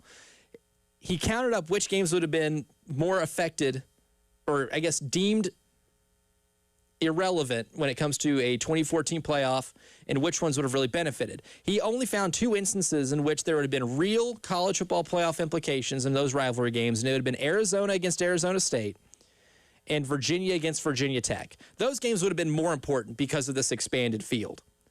Because of Virginia trying to get in. Virginia tried to get in, and then for Arizona, Arizona would have, he says, Arizona would have replaced Arizona State in the field with a 23-7 win. So they would have leapfrogged Arizona State. So that game would have had some real college football playoff implications. But he counted up 6 games that on rivalry weekend that would have been pretty much deemed irrelevant, whereas they had real college football playoff implications in a 12-teamer, and only 2 that would become relevant. So what he was saying is that essentially you are losing out on more important games and only a small handful of games becoming even more important or I guess, influential with what the field's going to look like. And I think that's kind of where the rub is right now. 12 changed the regular season, but I think we've seen in 2 years it hasn't dramatically changed. Some games have been looked at as a little more relevant, like Ohio State losing to Michigan a couple of years ago in 2024. Didn't knock Ohio State out of the college football playoff, but it still meant something to Michigan. And it forced Ohio State to have to play the entire bracket instead of getting a bye. So there was a little bit of implication, but not something dramatic. And I think if we go to a 2014 playoff, I don't think we can definitively say yes or no if teams would start resting starters during rivalry week. Bingo. We can say, oh, well, teams would never do that. This insert rivalry game here is always going to be more than any other game on the schedule. You don't know that. Bingo. Because a coach will be put in that position and say, what do I really want here? We don't know. But that's another thing. Like, same thing with artificial intelligence, how it's going to be able to advance in the future. We don't know how that is going to advance and what the implications are going to be. The same way we don't know what coaches would do if these games don't have college football playoff significance, despite being great traditional rivalries. I know what they'll do. I think I can securely answer that, and the answer is yes. They will rest folks because they're in pursuit of.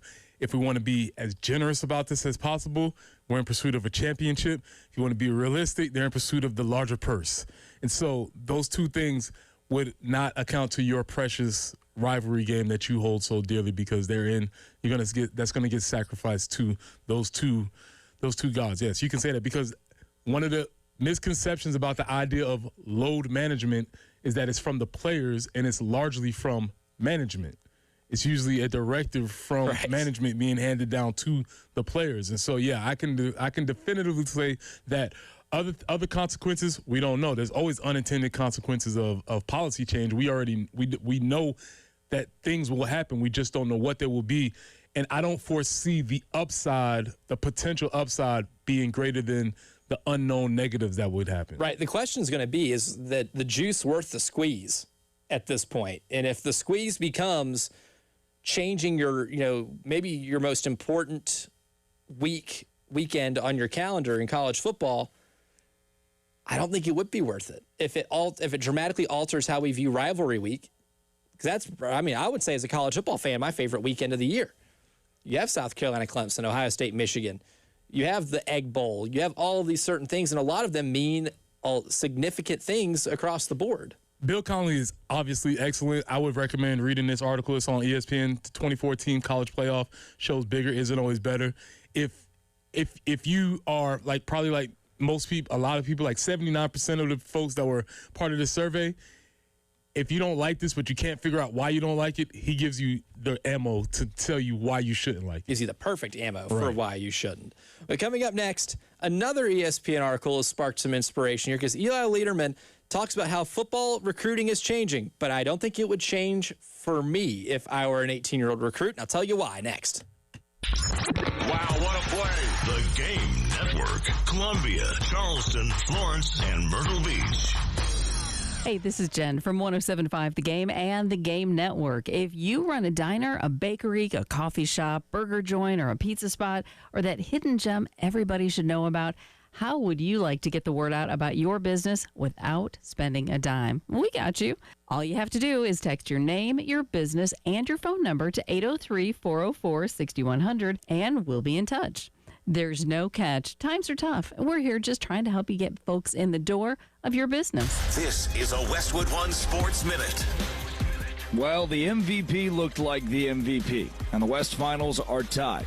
Shea Gilgeous-Alexander poured in 30 points to lead the Thunder past the Spurs, 122-113.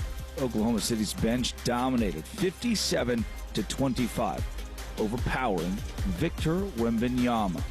I'm Drake Toll.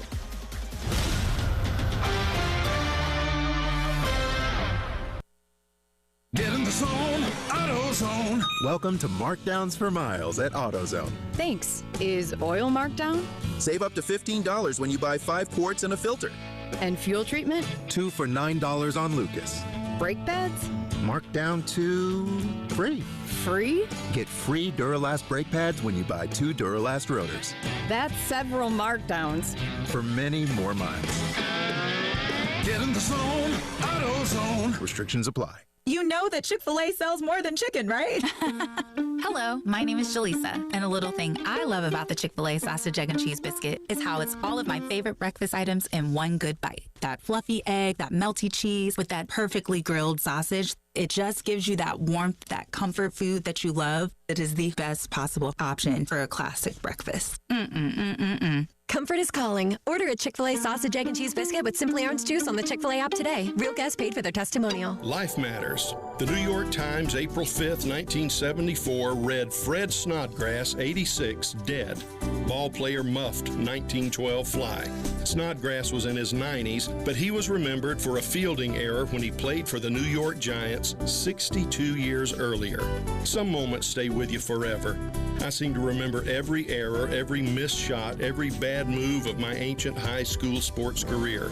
His manager, John McGraw, saw the error in perspective. Yes, it was a World Series, but even a tough competitor like McGraw knew Snodgrass didn't deserve the grief he received, so he raised his salary by $1,000. When you drop a fly ball, you need a friend like McGraw. You need a friend like that when your business goes under, or your marriage ends, or you do something hopelessly wrong. Thank God for everyone in your life who stands by you in those times of trouble.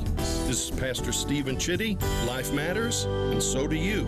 Ready to order? Yes. We're earning unlimited 3% cash back on dining and entertainment with the Capital One Saver card, so let's just get one of everything. Everything? Fire everything. The Capital One Saver card is at table 27, and they're earning unlimited 3% cash back. Yes, Chef!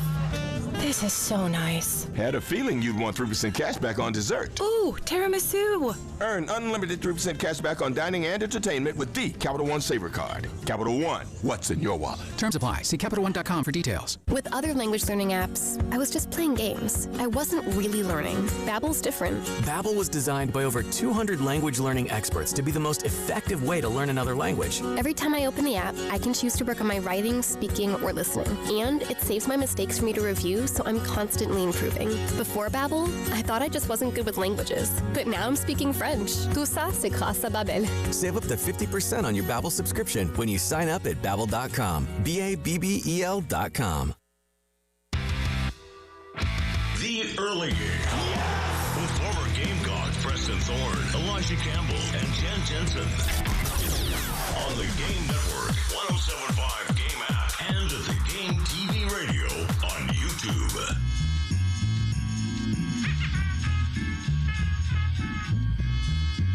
Like everything in college sports, it's changing rapidly. Even official visits for high school recruits in the summer, significantly different. Another good ESPN article, Eli Lederman writes about how official visits have changed kind of in this era. And even in the last couple of years, it's significantly changed just because of the money structure and how there are more players now committed for the class of 2027 in the top, 350 than there ever have been before since they've been tracking this sort of thing. It's the earliest, players are committing earlier, and really most of the visits kind of hinge on the money aspect of it, which makes sense. The same way anybody would choose a job, and a big question of the job is, what are the financials like? But there was one part of this, and they took it out of the headline, which is really unfortunate, because the headline originally was from cookie cakes to luxury cars. Or because insinuating, it used to be just like, you go to these recruiting stops and it's the cookie cakes and the desserts they give you. Now they're showing luxury vehicles and they're doing all these photo shoots and everything, like about how college football recruiting has changed. All I wanted to say here in this short segment was that if I was 18, and I know 18-year-old Elijah Campbell would be much more wooed by the cookie cake than the Lamborghinis you have. I'm not that much of a car guy. I know how to turn my car on. I know how to drive it. If something goes wrong, I'm not equipped to fix it. I leave that to the professionals. You're not going to woo me by having a line of Lamborghinis outside your facility. But if you bring out a fresh cookie cake, I might commit on the spot. I am in alignment with you because I was once 18. I was once recruited by the University of South Carolina, and I once received for said cookie cake. You got a cookie cake? I got a cookie cake. Did you commit on the spot? I didn't commit on the spot, but I was very impressed. For your boy, I was like, oh. And the way they set it up, 6 years ago, you walk into your room, and it was right there on your bed. A big cookie cake for a defensive lineman. Like, oh, my God. Sign me up now. You're like, this is how you treat your defensive We're going to get cookie cakes every day? No, you will not. But for this day, for this moment, is very, very special. Yeah, recruiting has changed drastically. There's obviously the money component that they talk about. I've always looked at this idea of, man, they bring these kids and their families in June when campus is dry as the desert. That is garbage.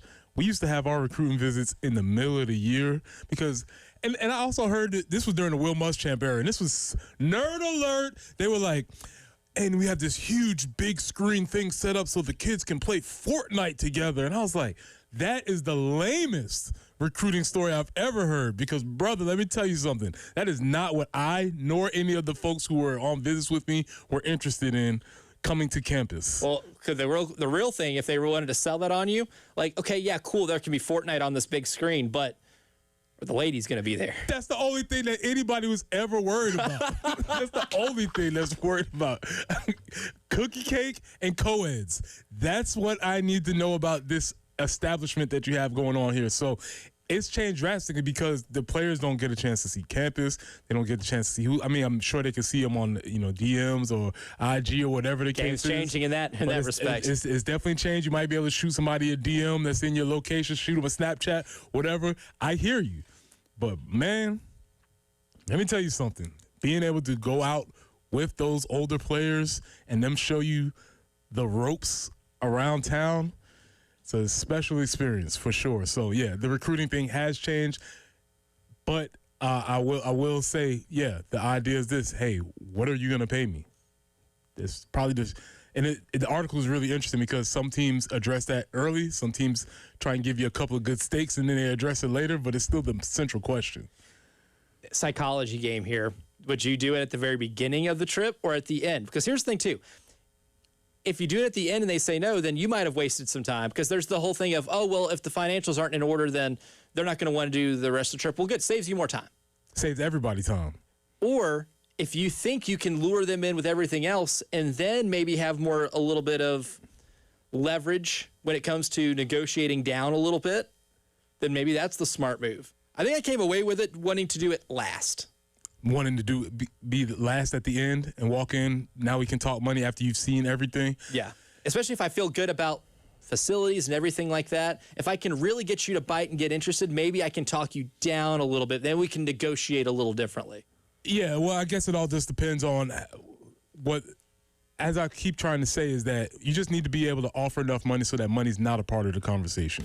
Mm-hmm. Like, as long as we're in the same ballpark, then you take all the accoutrements. How was the steak? How was the pool? Did you get a chance to hang out at Will Muschamp's Island or whatever? You know what I'm saying?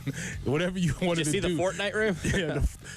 We're going to let them play Fortnite on a big screen. I was like, that is so lame. You could do better. That was not what I wanted to do. There's so much more at your disposal. So much more. Don't let them sell you short, kids. Do it anyway. Don't let them sell you short. Hour number 3 coming up next. Broadcasting live from the Herndon Chevrolet studio. Herndon Chevrolet is your hometown dealer. Stop by today or shop online 24/7 at herndonchevy.com.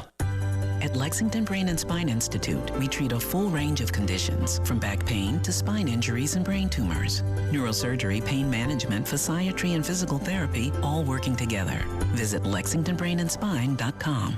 Sponsored by ExpressPros.com. Facing production swings or a tough skills gap? Workforce Solutions from Express Employment Professionals makes hiring easier. Find your local office and see how Express can help you hire smarter and faster for contract and full-time jobs. Visit ExpressPros.com. If you have an IRS problem, getting accurate legal advice could help get all this behind you right now. Hi, I'm local attorney John Ecton with the Ecton Law Firm. To get the best results for our clients, we stay on top of the law and the IRS rules and regulations. It's important to us to get you back on track and in compliance legally without worry for your future. At the Ecton Law Firm, we've handled hundreds of cases for everyday, hardworking people like you right here in the Carolinas. Don't face the IRS alone. Know your legal rights. Call me to set up your appointment. The first visit is completely free and confidential. You'll meet with a licensed attorney in person at our office in Irmo, just off I-26. If you're facing IRS wage levies, bank levies, or tax liens, call me, John Ecton, at 803-771-9800. That's 803-771-9800. Or go to EctonLawFirm.com. Carolinas, if you have an IRS issue, you need a local attorney. You need me, John Ecton. Plus tax tags and title with approved credit. Call 866-243-4623 for details. It's the Carpocalypse at JT's Jeep Ram. We're slashing prices like there's no tomorrow. JT has helped hundreds escape the zombie horde in brand new Jeeps and Rams. 0% financing and a 1,000,000-mile warranty. JT always pays an unbelievable amount more for your trade. It's the Carpocalypse at JT's Jeep Ram. The sale to end all sales. 378 Lexington and Greystone Boulevard. Declaration of Deal Sales Event. Elijah Campbell here from 107.5 The Game, and spring cleaning meets hosting season with Zerorez. Get carpets cleaned for just $35 per room, and stairs are now only $35 too. Plus, take $50 off that air duct cleaning by mentioning 107.5 The Game. Look now at ZerorezColumbia.com and get guest ready today. At AAA Heating and Air, home comfort is their top priority. Call today to schedule a seasonal maintenance appointment. Let AAA Heating and Air qualified technicians put your mind at ease with a thorough inspection and cleaning of your heating and cooling system. Join their popular AAA Comfort Club to take advantage of extras like flexible visits, added discounts, and priority scheduling. Visit callAAAtoday.com to schedule an appointment. Tell them Preston on The Game sent you. AAA Air when you need us. AAA Heating and Air. Powered by Integrated Media, The Game TV. Sponsored by Shepherd's Glass. For auto, home, and commercial glass. ShepherdsGlass.com. In Chapin and West Columbia, The Game TV. Sponsored by Shepherd's Glass. Shepherd's Glass. It's the Game Network Traffic Report from the Schroeder's Towing Traffic Center. Broken down and need a tow or even free signage for your lot? Dial pound 250 and use keyword tow truck today. This is Cale Wilson giving you a look at the traffic from the Schroeder's Towing Traffic Center. Got an accident on Calks Ferry Road at Fairview Road in Lexington County. One on I-26 eastbound at exit 107B in Richland County. One at Old Charleston Road near Calks Ferry Road in Lexington County. And then one in Lexington County on South Lake Drive near I-20. And then the long-term road construction in Richland, Horry, and Lexington County. Checking in on the weather, it is currently clear skies with 71 degrees. Coming up, it's the third and long hour on the early game with Cale Wilson, Preston Thorne, and Elijah Campbell. Your home for the Gamecocks. 107.5 The Game. WNKT Eastover, Columbia. A Cumulus media station. What a catch! The early game with former Gamecock Preston Thorne, Elijah Campbell, and Jen Jensen on the Game Network and streaming on the 107.5 The Game app.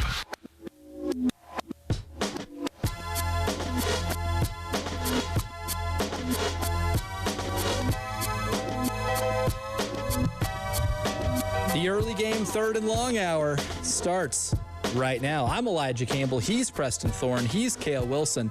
Our man Thomas is back in the video production room here at Studio 803. And today, get to talk about anonymous quotes. That's what we are talking about right now because it's one of my favorite things in the offseason is if you can get a coach to talk maybe a little more candidly about opposing teams, because I can get my own opinion of a team. I can read about who's coming back, who the incoming transfers are, the incoming freshmen who might have an impact. I can do a lot of my own research and come up with kind of my own preconceived notion with different teams in college football. But I'm always curious to hear what other coaches see, or at least the people that are, whether assistant coaches, coordinators, GAs, the people who are watching the film a lot, cutting it up, and who are really diving into it. I mean, and I can dive into it for 3 hours. I will not get what they get out of that exercise when they dive into it for 12, right? Because they will spend all day doing that sort of thing. I'm curious to know what they think candidly about certain teams. And the Athlon Sports already did, their kind of, well, I guess what you would call an SEC Coaches Confidential. And there were two different quotes about South Carolina that I thought were pretty interesting. And the first one was about Lenora Sellers. And that's kind of where I want to start here, Preston Thorne, where the quote on Lenora says, he's an elite athlete. He's very hot and cold. If they can protect him but allow him to show his athleticism, they can be a legitimate problem. He's one of the strongest people I've ever seen live. He's a mismatch for almost everybody. If he feels overwhelmed like he did last year, that won't be good. But I think they're going to make it easy and get the ball out of his hands, as well as some designed runs where he's taking on a DB in space or out-athleting a defensive lineman. End quote. A lot of things to kind of pick apart there. One thing that I want to touch on, though, is maybe the mismatch element of it. Because I want to know maybe more if I wish I could, I guess, talk behind a wall to this person, because anonymous. And they can do a voice changer thing where their voice sounds like this. And, it's a little disordered, so I still don't know the identity. But I would like to continue a dialogue here, because I'm curious about what they mean by mismatch when it comes to Lenora Sellers and the application of using a quarterback with his skill set on a football field. It's the Cam Newton theory, and this is why I always think Cam Newton was Cam Newton. You could put Josh Allen in the same category, and I would say maybe to a slightly lesser extent, but maybe not. Lenoris is in that category. We're taught to treat quarterbacks as these precious beings. We can't hit them, we can't touch them, because they're quarterbacks. They need to be protected at all times. And it's like, hey man, this dude is bigger, faster, and stronger than nearly everybody else on the field. Why do we have to protect him? Why does he have all the special rules? He needs the least amount of protection. He doesn't need the protection. And that's how Lenoris is on the field. He's faster than your linebackers. He's bigger than your DBs, and he's a better athlete than your defensive lineman. And oh, by the way, he can, if want to, he can always have the option of choosing violence and running over somebody or running through somebody. He can run around you. He can run through you. The way that he finished that run was he should have got a flag thrown on him. But hey man, that's not right. You can't. Hey, quarterback, you're not allowed to lower your shoulder. Basketball official runs out on the field, blows the whistle, and calls a charge. Yeah, going back the other way, you can't do that. So Lenoris always has that advantage. He'll have that at every single level because of the athlete that he is. When you talk about his strength, his speed, his decisiveness, all of those things that he can do, it makes it almost impossible to defend against him. What I'm curious, though, because I think what this anonymous coach kind of brings up is the idea of the Kendall Briles effect, where, I want to kind of take out the part where he says, but I think they're going to make it easy and get the ball out of his hands, as well as some designed runs. And when it comes to making things easier for him, or maybe try to utilize him to get mismatches, again, to where you can get out in space on a defensive back or out athleting a defensive lineman, where do you think last year Mike Shula and the offense maybe failed to do that? Because that feels like that should be common sense. Like, it feels like, that's the guy with this otherworldly athletic skill set. Why maybe didn't you see more of that last season? Or is that maybe all offensive line personnel based? It's chicken and egg type of situation. But I would say even if he did get protection, it felt like the plays that they were calling last year were designed for Lenoris to make these whole field reads where he was going through this long list of progressions instead of doing like majority of the college game is now, where it's simply a A-B type progression. If A happens, you do B. If B happens, then you do A. And it's usually based on a single defender trying to put him in conflict, or maybe at most half field. Felt like you saw Lenoris scanning the whole field last year, and it felt as if, and I've said this before, it felt as if Lenoris was really trying to do the things that he was coached to do last year, even though they were opposite of his skill set. Or maybe his instinct, too. Oh, and his instinct. So he was fighting against natural instinct. So he was going against the current of what he felt he should do. And I think a new offense, the Kendall Briles offense, is going to be designed to go with him, to do the things that he is more comfortable doing.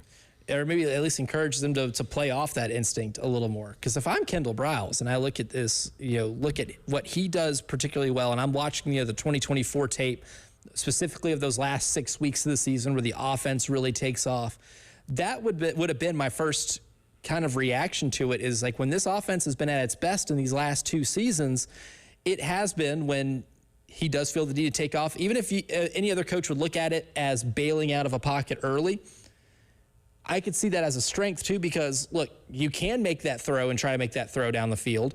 Or if you know the guy can pick up 8 or 9 yards and still it'd be a successful play, allowing him to kind of play within that, I guess, maybe lack of framework is probably more beneficial. At least that would be my first guess, is to say, hey, whatever I can do to encourage him to play off of that instinct that he has that you just can't teach is something that I want to encourage him to do more of. Yeah, think about music all the time. It's like a producer trying to help an art bring out the best in the artist. So I'm not going to put you into this framework of what I think you should do.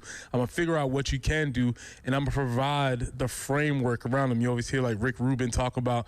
Rick Rubin's worked with all of these different artists, right? He's worked with the Chili Peppers. He works with Kendrick Lamar. He works with Jay-Z. He works with all of these different folks. He's worked with Johnny Cash. He doesn't walk into the Johnny Cash session and say, "Let me tell you about what I did with Jay-Z."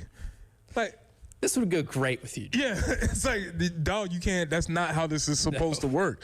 I need to find out what you do and give you the room to do it, and that is what the fatal flaw of the offense was last year. And I don't think anybody, and that's what this quote leaves out, is that the offense was never going to work with Lenoris because it wasn't taking into account Lenoris's inherent strengths.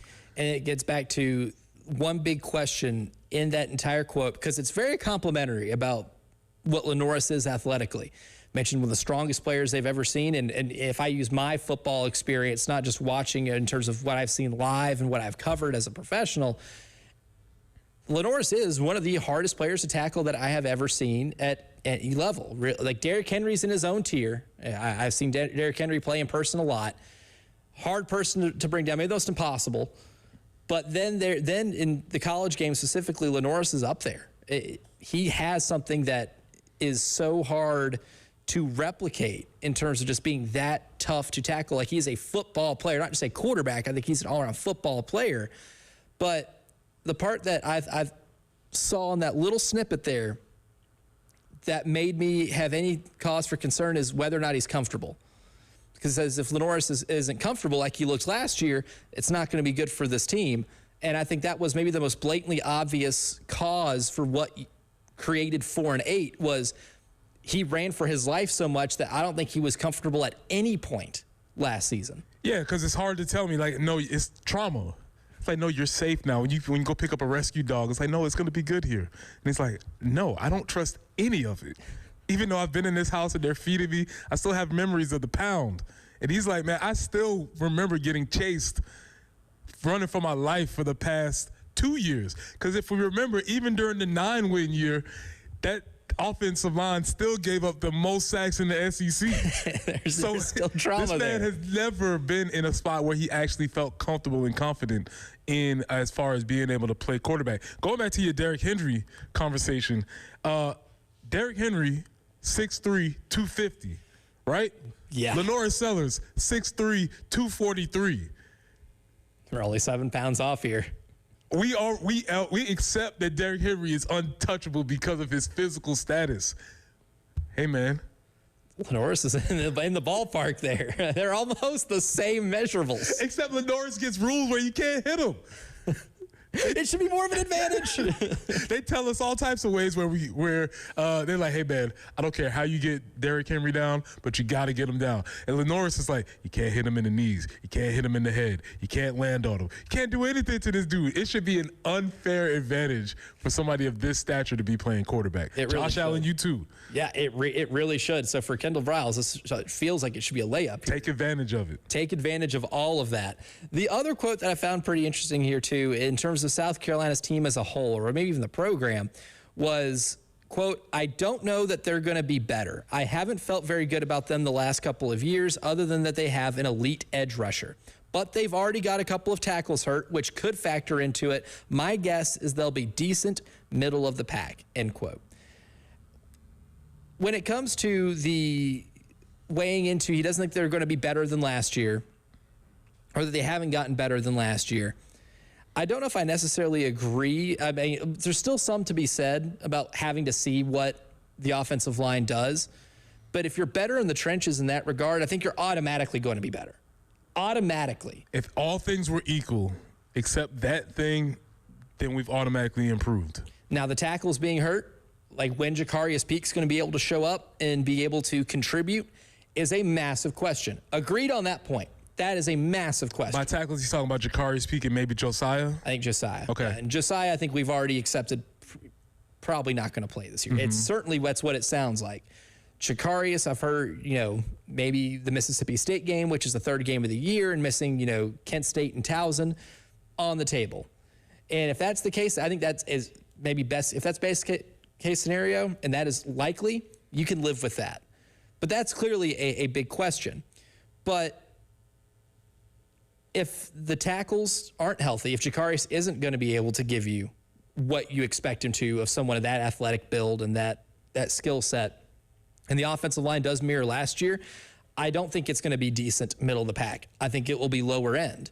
I think middle of the pack of the SEC, if we're talking, 8th place to 10th place, is what the baseline should be if the offensive line holds up. The baseline should be.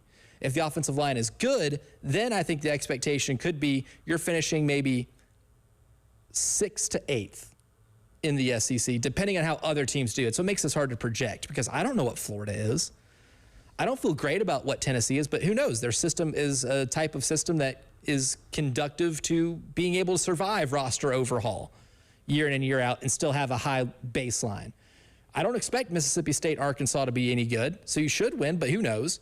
And who really knows what Alabama's going to be like with a new quarterback?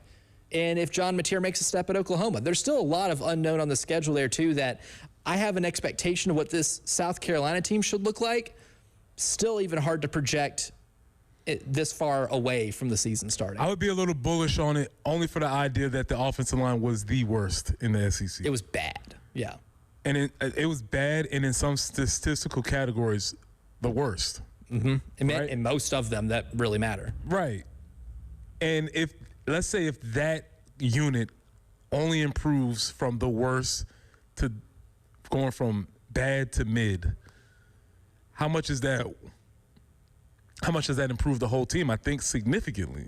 Yeah. I mean, that could be the difference between 5-7 and 8-4. Which is a pretty significant, like you would feel pretty different about finishing a season 8-4 and 5-7, even without any context to how you got to both of those records. Those are two completely different feelings.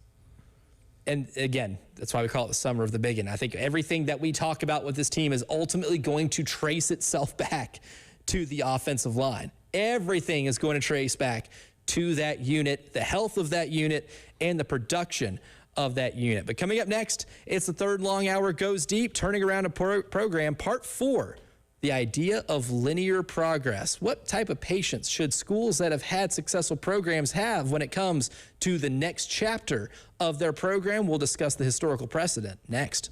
All my sports. The Game Network. 107.5 The Game in Columbia. 96.9 The Game in Charleston. 100.3 The Game in Myrtle Beach. And 100.5 The Game in Florence. Since that win at Clemson by the Gamecocks, things haven't gone well. Let's spin back to the good old days on the Game Network. Horns downs, and you can put Spurs on this one. A 79-62 win for the Gamecocks. Like I said, you won't keep them off the floor tonight. The students come rushing onto the court, and South Carolina celebrates the victory. Now that's some good feels right there.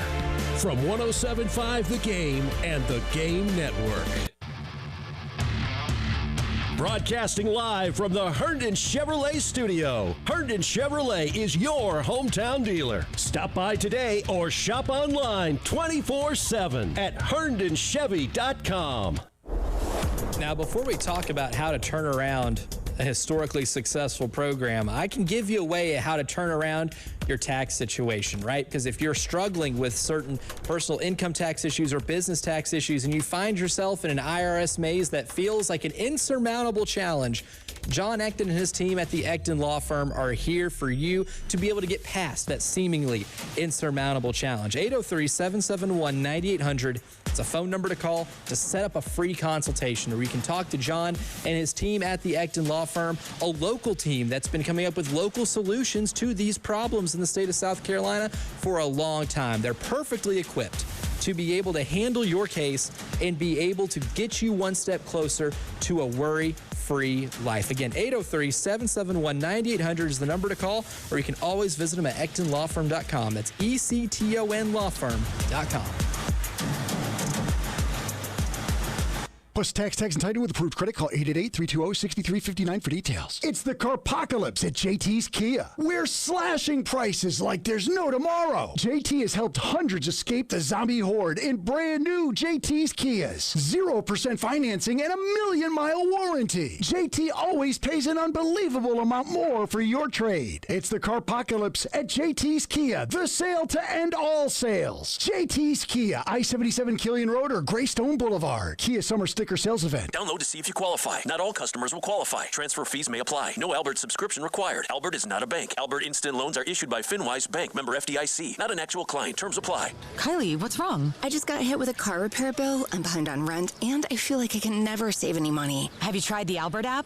Albert is your financial assistant, helping you find ways to save and create custom budgets to actually grow your money. Plus, you can get up to $10,000 for big expenses, or advance up to $1,000 fast when you need cash right away. Albert can get me up to $10,000? Exactly. Albert spots you in a pinch and helps you grow your money in the long run. I'm downloading Albert right now. Download the Albert app and use promo code CASH to borrow up to $10,000 for whatever you need. The Albert app helps you budget better and save more money so you reach your financial goals faster. Download the Albert app right now and use promo code CASH to borrow up to $10,000. Use code CASH to borrow up to $10,000.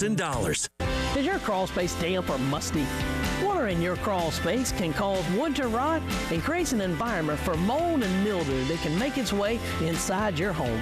Canty Foundation Specialist specializes in crawl space repair. Call us today for your free inspection so you can have the peace of mind knowing your crawl space is dry and your home is protected. Call today, 803-424-8380, or visit cantycanfixit.com. Bill Gunner for AAA Heating and Air. The spring is here. Dust, pollen, spring cleaning, all those important things. But have you even thought about the air quality inside your home? How are those air ducts holding up? Well, AAA Heating and Air is ready to help you. Visit them on the website. Call AAAtoday.com. Again, that's call AAAtoday.com. Call AAA Heating and Air and tell them Bill Gunner sent you. AAA Air when you need us. AAA Heating and Air. Hey, this is Terry Ford. Got a little story time for you. If you're a business or property owner and you're needing to deter any unwanted cars from parking in your parking lots, definitely call Schroeder's Towing. They'll provide signage for your business completely free of charge. Anytime a vehicle is parked in your lot that shouldn't be, Schroeder's Towing will be there to make sure your lot stays open for your employees, customers, and tenants. Trust me, I know firsthand what happens when you ignore Schroeder's Towing signage. Just go online at schroederstowing.net. Just dial pound 250 and use the keyword tow truck. Schroeder's Towing, the best and fastest hookers in town. It's the Game Network Traffic Report from the Schroeder's Towing Traffic Center. Broken down and need a tow or even free signage for your lot? Dial pound 250 and use keyword tow truck today. This is Kale Wilson giving you another look at the traffic. Still some accidents to report, the same ones. No new ones. Accident in Lexington County on Calks Ferry Road at Fairview Road in Lexington County. An accident in Richland County on I-26 eastbound at exit 107B. An accident on Old Charleston Road near Calks Ferry Road in Lexington County. And then one in Lexington County near I-20 on South Lake Drive. Then our long-term road construction in Richland, Horry, and Lexington County. Right now, it is clear skies with the sun out. It's 73 degrees. The early game with former Gamecock Preston Thorne, Elijah Campbell, and Jen Jensen on the Game Network, 107.5 Game app, and at the Game TV radio on YouTube.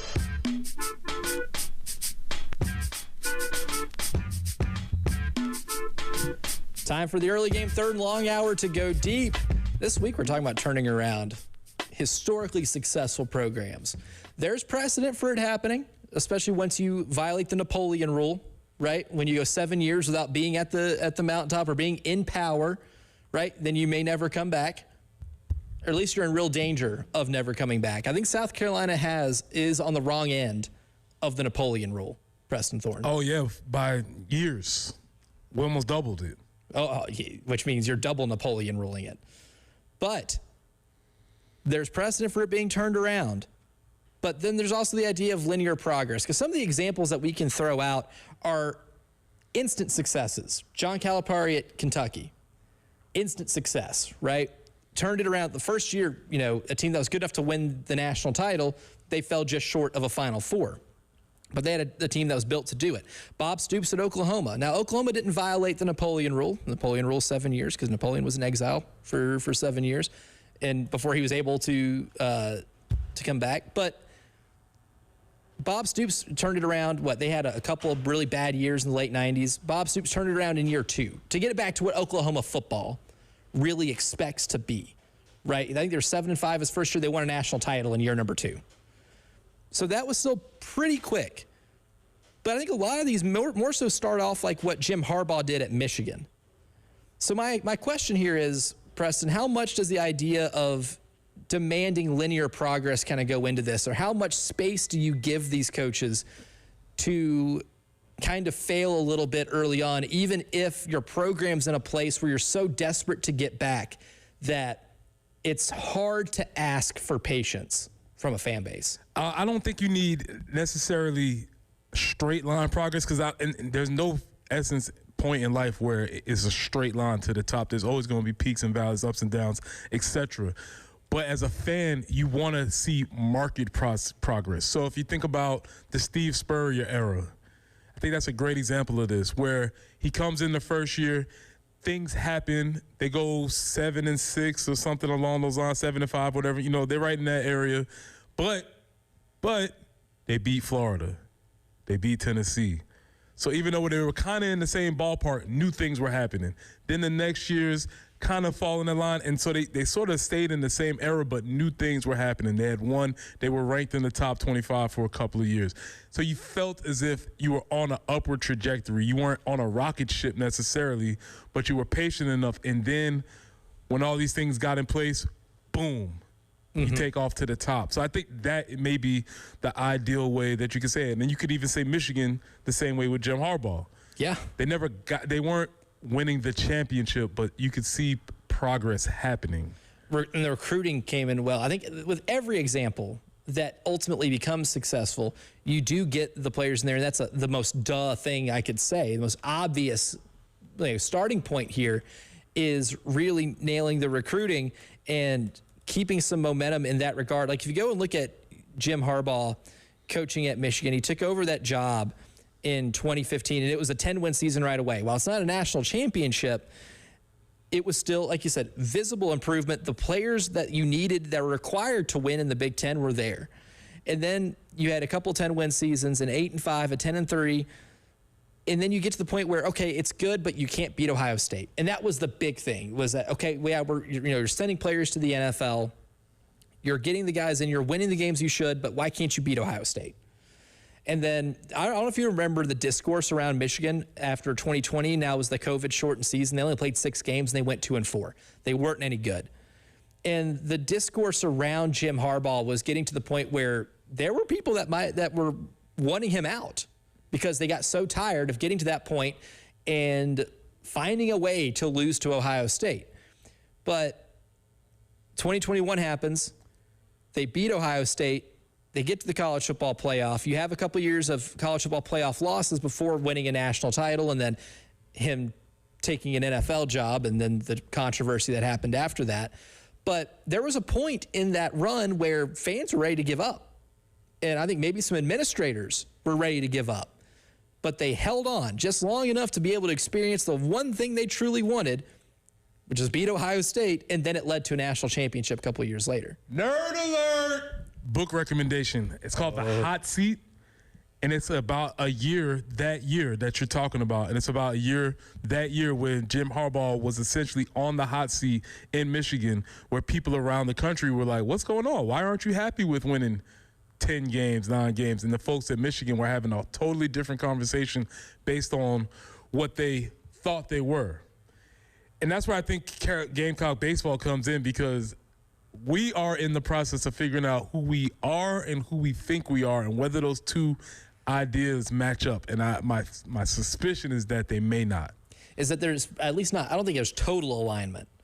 Maybe a little, because I do think there is at least a spot in the fan base that if whoever comes in year one takes you to the postseason, and let's say you're a 2 seed, you don't host, but you're a 2 seed, and you were close to 500 in SEC play, it's a clear, visible improvement, a step in the right direction. That can be accepted. Right? Absolutely. But then there's a shelf life for that level, right? Eventually you're going to be expected to start hosting, right? Then I think you can maybe hit to some linear progression where, okay, yeah, you got us to this step. Now can you get us a little bit further? But if you get stuck in the regional for 3 or 4 years, can you wait it out long enough to see if you are able to get further than that? Well, that's the conversation I think that we're having right now with Shane Beamer, is that if you zoom out, the program is obviously in a better spot than it was when he took over for Will Muschamp. It is clearly in a better spot. So there has been progression of the program. But within that, there's been these wild swings, up, down, which... even number year. We're on an up trajectory which here. means it's coming back up. If you believe in the trend. And I think that's sort of the issue. It has not been linear progress, but if you zoom out, it's obviously in a better spot than it was. Overall, right? But then, yeah, I guess to your point, you got to figure out what the ceiling of the program is, and that matters a lot. And that's the question Steve asked earlier, and I think that's something that we'll come back to later. And his question from earlier in the show was, at 6-6, how does that make you feel about the progression of the program if that were to happen this year? And my hypothesis is I wouldn't feel great. It'd be hard for me with 100% certainty to tell you how I would feel, because I got to see how things play out and see how you get to that record. But my hypothesis would be that I would not be in a spot where I'd feel good about the direction of the program, just because of a lot of advantageous breaks I think you were able to get in this offseason in terms of roster construction. And then that kind of feeds into that type of conversation. If you want to use Michigan as an example, they were a program that obviously before Jim Harbaugh, they were as a revolving door of coaches, the Rich Rod failure, the Brady Hoke failure. They were in the wilderness for a little bit. They reached a level of success, and when it started to taper off, that was when people got ready to kind of get Jim Harbaugh up and out of there. But there was something to be said about waiting just enough to be able to get past that ceiling, because you didn't reach it. Even though you had from 2015 to 2021, we're talking about a 6-year sample size, you think you would have reached it, but you hadn't yet.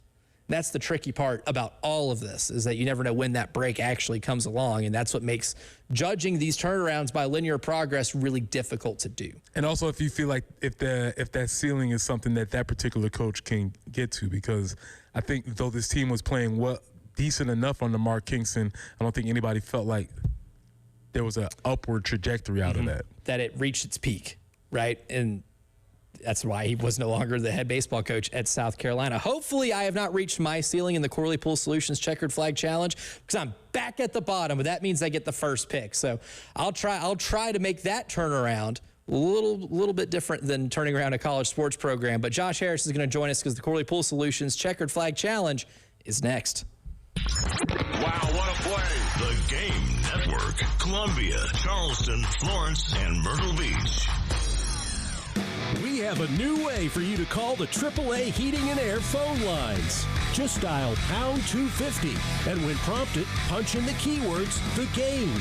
And that's it. Again, pound 250 with the keywords, the game. It's Jen for CHW Cabinetry in Lexington. All the demolition we had to do in our kitchen We had new cabinets that had to be installed, and I'm telling you, CHW Cabinetry was so helpful. Once we picked everything out, got the design figured out, we got those photorealistic renderings that were really helpful because it was a picture of our finished kitchen, which, like I said before, makes a big difference when you're trying to pick out everything else to get your kitchen put together. Kitchens, though, that's not all they do. We redid an upstairs bathroom and got cabinetry for that. And then we just redid our master bath where we also got cabinetry from CHW. And again, great experience, super thrilled. They can also help you update your pantry, maybe update some of the hanging racks in your closet. Maybe you want that a little more functional. If you're looking to make a little home office space, they can help you with that as well. Just visit chwcabinetry.com to learn more. Call them today at 803-520-6837. Be sure to tell them Jen Jensen sent you. CHW Cabinetry, passion from inspiration to installation. Sponsored by the National Highway Traffic Safety Administration. You think a ticket for not wearing your seatbelt is the worst that could happen until you get in a crash. Suddenly, a ticket doesn't seem so bad. Click it, or ticket. Paid for by NHTSA. This is Larry Leitner, owner and founder of Midstate Roofing, and for nearly 30 years, we've continued to be the proven leader in the roofing and waterproofing industry. Midstate Roofing's proven history is your assurance that our professionals at Midstate Roofing will provide the proper advice, service, and results to the needs of your facility in a manner both safe and pleasing to your operation. From high-rise to hospitals, manufacturing to industrial, Midstate Roofing designs and installs bonded systems with a protective guarantee that will keep your operation dry and running long into the future. 24 hours a day, 7 days a week. And this is Blake Leitner, reminding you to protect that roof with a maintenance contract. Call me today at 803-356-1919 or online at midstateroofing.com. That's midstateroofing.com. You'll speak to an on-call technician after hours or a Midstate Roofing staff member during hours at 803-356-1919 or online at midstateroofing.com. And as always, tell them Midstate Twins. If you have a leak, let Midstate Roofing take a peek. Plus tax tags and title with approved credit. Call 866-243-4623 for details. It's the Carpocalypse at JT's Jeep Ram. We're slashing prices like there's no tomorrow. JT has helped hundreds escape the zombie horde in brand new Jeeps and Rams. 0% financing and a 1,000,000-mile warranty. JT always pays an unbelievable amount more for your trade. It's the Carpocalypse at JT's Jeep Ram. The sale to end all sales. 378 Lexington and Greystone Boulevard. Declaration of Deal Sales Event. Hey, this is Ray and Nathan with Pope Davis Tire and Automotive. Last year's Technician Bikini Car Wash was a huge success. But, unfortunately, Grease Lightning and Piston Pete left us for jobs at the club.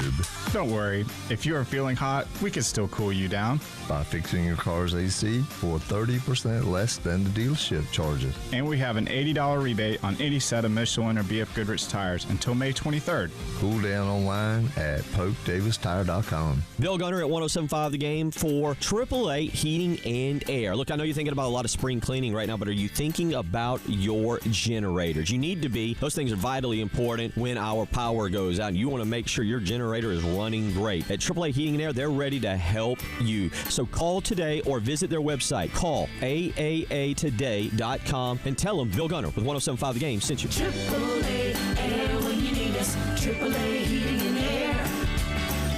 Powered by Integrated Media. The Game TV. Sponsored by Shepherd's Glass. For auto, home, and commercial glass. ShepherdsGlass.com. In Chapin and West Columbia. The Game TV. Sponsored by Shepherd's Glass. Shepherd's Glass.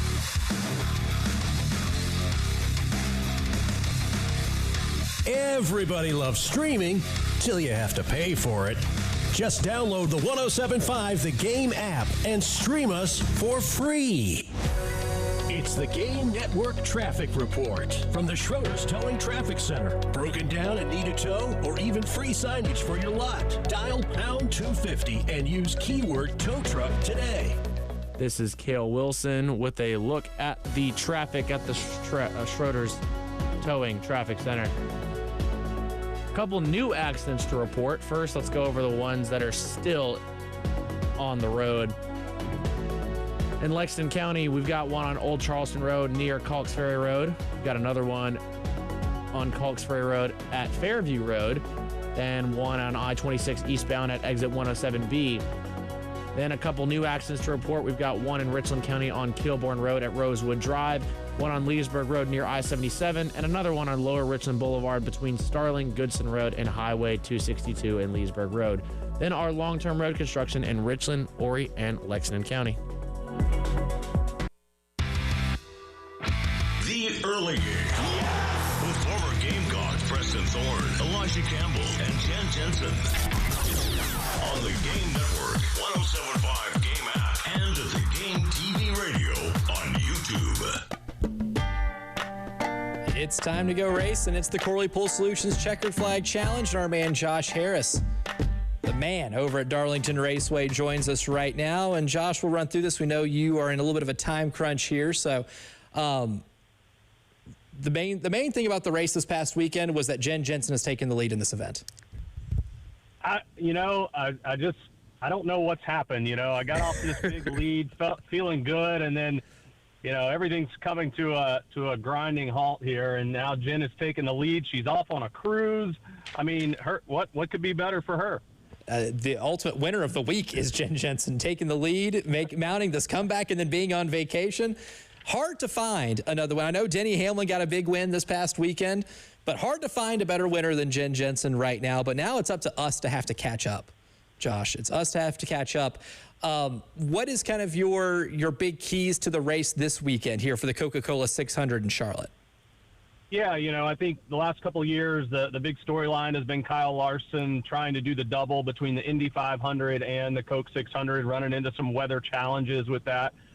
This year, Catherine Legg is attempting that, but I don't know that she's necessarily in contention for the win in the Coke 600. So focusing on that, I think you got to start at Denny Hamlin. That team is strong right now. Toyota's been strong this whole season.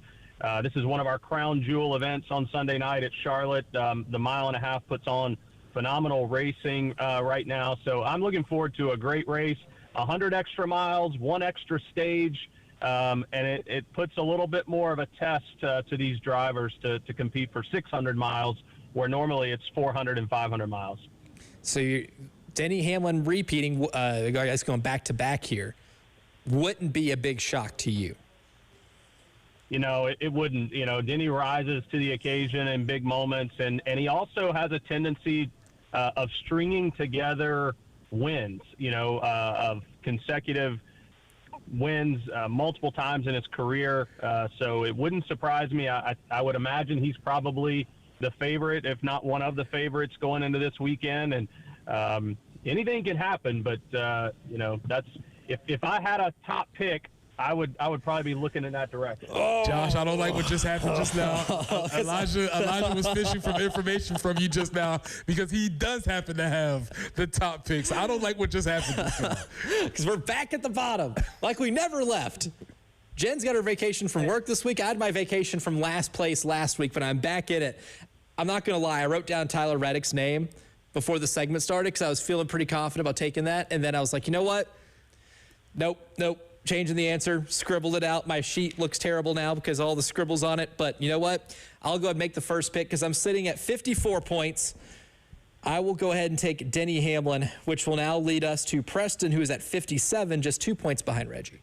Well, since you didn't pick Denny Hamlin, I'm going to take Tyler Reddick. So when Tyler Reddick wins this, I'm going to be so mad. I'm going to be so mad. It's going to happen. Yeah. And you know what? If I would have kept my pick and then Preston took Denny Hamlin, Hamlin was going to win. This is a lose-lose. It's a lose-lose for me. Really, the only winners here were the drivers that end up actually winning it.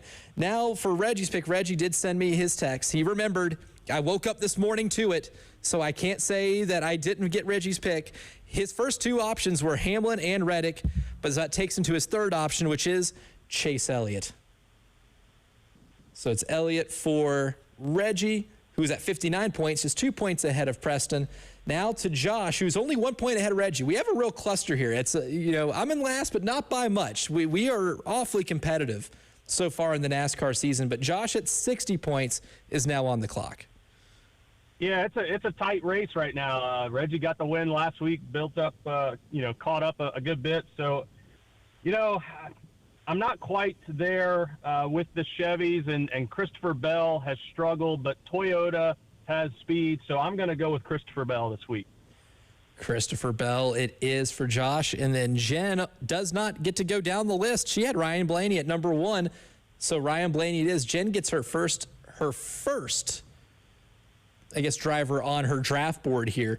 So there it is. There you have it. Josh takes Christopher Bell. Jen takes Ryan Blaney. I got Denny Hamlin. Reggie takes Chase Elliott. And Preston takes Tyler Reddick. So those are our picks for this week. Josh, appreciate your time as always, and looking forward to talking to you next week, and we'll see if you can get your lead back. Sounds good. We'll talk to you guys next week. Good stuff there from Josh. And mostly good stuff from Josh because I definitely was fishing for information there. I picked up what you were doing. I can't get anything past Preston. He's figuring me out. I was definitely dropping breadcrumbs to try to get additional information there. Oh, man. But who knows? Honestly, the way our format is, we have it to where it is still awfully competitive, and we are pretty well into this season. Well, everybody still has a shot, especially if you pick a winner. You know, if Tyler Reddick gets this dub right here, I'm back in it. If Tyler Reddick gets this dub, more than likely you're going to have the lead. Right. So this is how the game was designed. Yes. To promote more competition towards the back end of the schedule. This is great. This more is parity. Parity, right. We're like the NFL here. We're fishing for parity here. And honestly, from first place to last, it's only a 7-point difference. It's still anybody's ball game right now. So that's the Corley Pool Solutions Checkered Flag Challenge. We're still hoping to dethrone Reggie as winners, but we'll give you our winners for today's show coming up next. All my sports. The Game Network. 107.5 The Game in Columbia. 96.9 The Game in Charleston. 100.3 The Game in Myrtle Beach. And 100.5 The Game in Florence. Hey, this is Tyler Head from 107.5 The Game and The Game Network. If you run a diner, bakery, coffee shop, burger joint, pizza spot, or that hidden gem everybody should know about, how would you like to get the word out about your business without spending a dime? Well, we got you. All you have to do is text your name, your business, and your phone number to 803-404-6100, and we'll be in touch. There is no catch. Times are tough, and we're here just trying to help you get folks in the door of your business. This is a Westwood One Sports Minute. Advantage Vegas. That wasn't supposed to happen. The Golden Knights struck first in the Western Conference Final, taking down the Avalanche 4-2 in Denver. Carter Hart was spectacular, stopping 36 shots, and Pavel Dorofeev net his league-leading 10th goal of the playoffs. What a win on the road. I'm Drake Toll.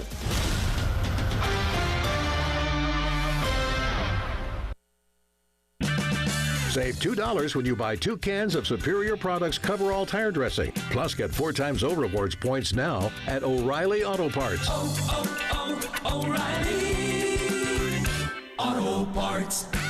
Yo, it's Jey Uso from WWE, and I'm Jimmy Uso. Chumba Casino and WWE are hyped for the biggest event of the summer, SummerSlam. I know, I can't wait. There's nothing better to do while we're waiting than playing Chumba Casino. Sign up today, and you could win a VIP experience with Chumba Casino and WWE for SummerSlam. So what are you waiting for? Play Chumba Casino and enter for your chance to win. Let's Chumba. Yeah. Sponsored by VGW Group. No purchase necessary. See terms at ChumbaCasino.com. Must be over 21 and present in a state where it's legal to play. Check engine or ABS light on? Take the guesswork out of your warning lights with O'Reilly Veriscan. It's free. Ask for O'Reilly Veriscan. O'Reilly Auto Parts. Ready to order? Yes. We're earning unlimited 3% cash back on dining and entertainment with the Capital One Saver card. So let's just get one of everything. Everything? Fire everything. The Capital One Saver card is at table 27, and they're earning unlimited 3% cash back. Yes, Chef! This is so nice. Had a feeling you'd want 3% cash back on dessert. Ooh, tiramisu. Earn unlimited 3% cash back on dining and entertainment with the Capital One Saver card. Capital One, what's in your wallet? Terms apply. See CapitalOne.com for details. With other language learning apps, I was just playing games. I wasn't really learning. Babbel's different. Babbel was designed by over 200 language learning experts to be the most effective way to learn another language. Every time I open the app, I can choose to work on my writing, speaking, or listening. And it saves my mistakes for me to review, so I'm constantly improving. Before Babbel, I thought I just wasn't good with languages. But now I'm speaking French. Tout ça, c'est grâce à Babbel. Save up to 50% on your Babbel subscription when you sign up at Babbel.com. BABBEL.com. Finding great candidates to hire can be like, well, trying to find a needle in a haystack. Sure, you can post your job to some job board, but then all you can do is hope the right person comes along. Which is why you should try ZipRecruiter for free at ZipRecruiter.com/free. ZipRecruiter doesn't depend on candidates finding you. It finds them for you. Its powerful technology identifies people with the right experience and actively invites them to apply to your job. You get qualified candidates fast. So while other companies might deliver a lot of hay, ZipRecruiter finds you what you're looking for. The needle in the haystack. See why 4 out of 5 employers who post a job on ZipRecruiter get a quality candidate within the first day. ZipRecruiter, the smartest way to hire. And right now, you can try ZipRecruiter for free. That's right, free. At ZipRecruiter.com/free. That's ZipRecruiter.com/free. ZipRecruiter.com/free. ZipRecruiter. The early game with former Gamecock Preston Thorne, Elijah Campbell, and Jen Jensen on the Game Network, 107.5 Game app, and at the Game TV radio on YouTube.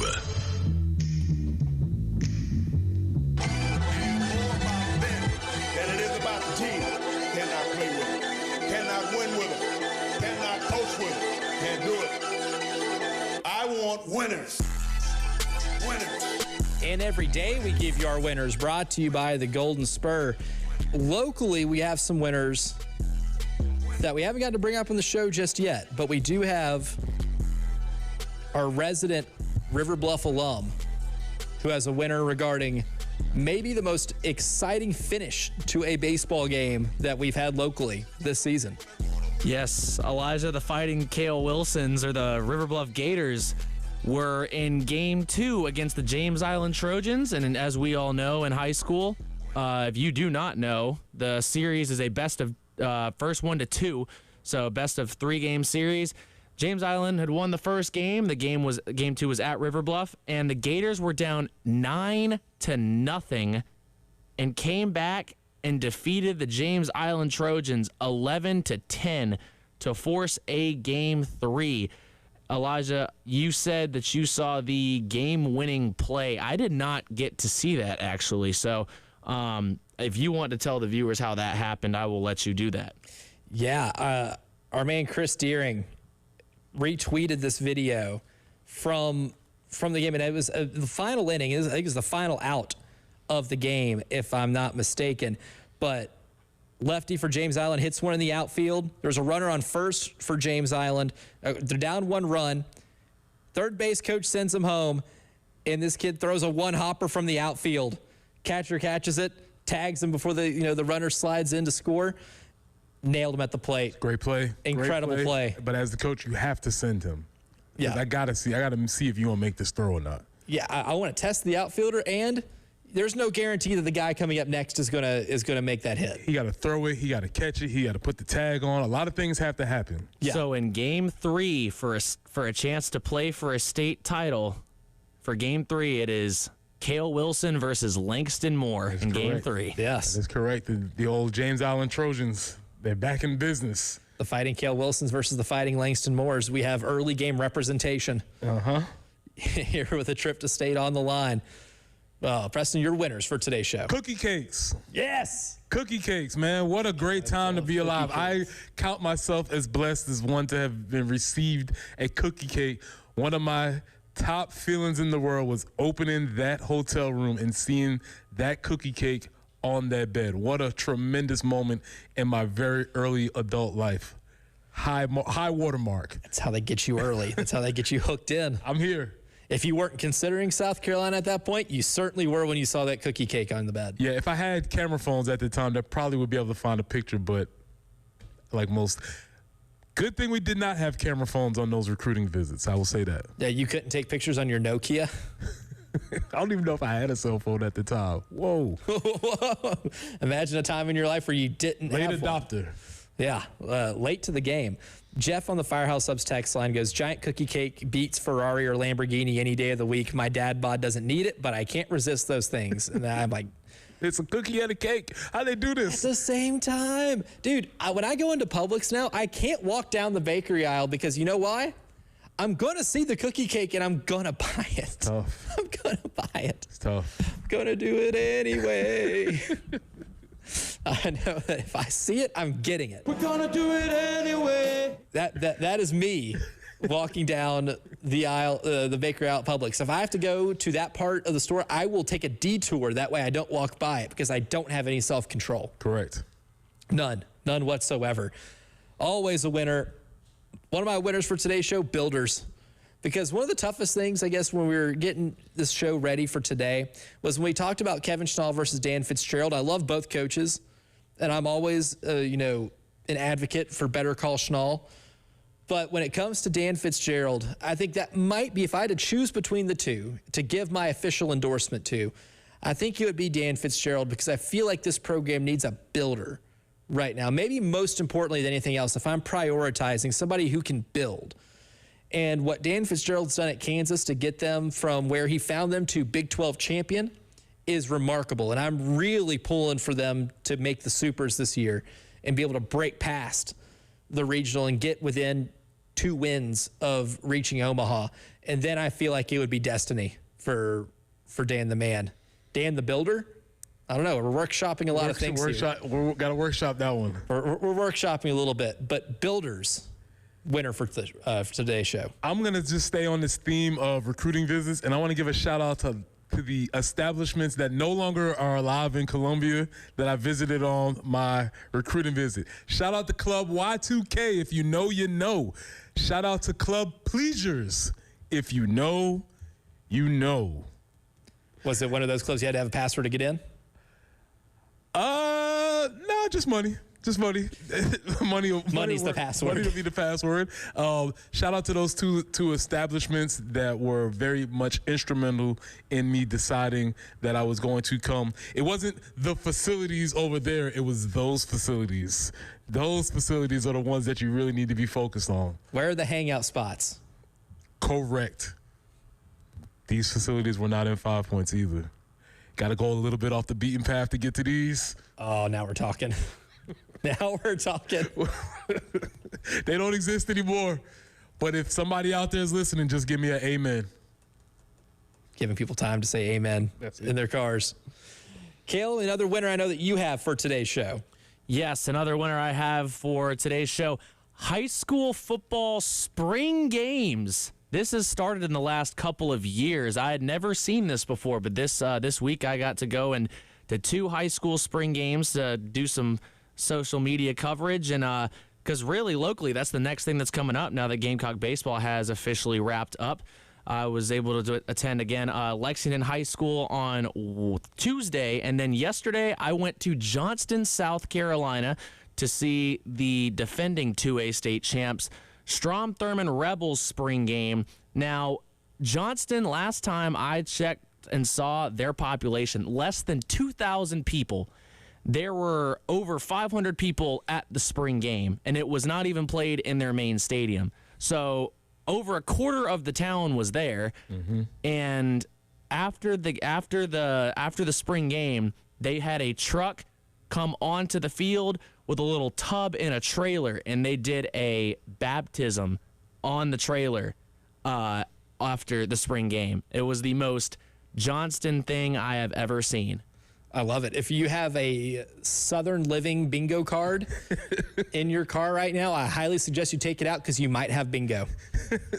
Those string of sentences might have gotten you bingo, but that is pretty cool. It's so cool because you're driving down the road, there's absolutely nothing, and then Strom Thurmond High School just pops up. But you know what? It's always schools. A lot of the time, there are schools in the middle of absolutely nowhere that are some of the best programs in the state because that's really where the money goes. The high schools. The living example of faith, family, and football. Was real. That right there? I love it, man. For some people, they're just buzzwords. Not there. It's a real thing. It is a way of life over there. A little bit different. Those are our winners for today's show. We already got a shout out to Club Y2K on 2-Notch on the Firehouse Subs text line. Preston Thorne. Word up. If you know, you know. Winners. You know. Tyler Head, Jack Velcher, the Extra Point. They're next. Broadcasting live from the Herndon Chevrolet studio. Herndon Chevrolet is your hometown dealer. Stop by today or shop online.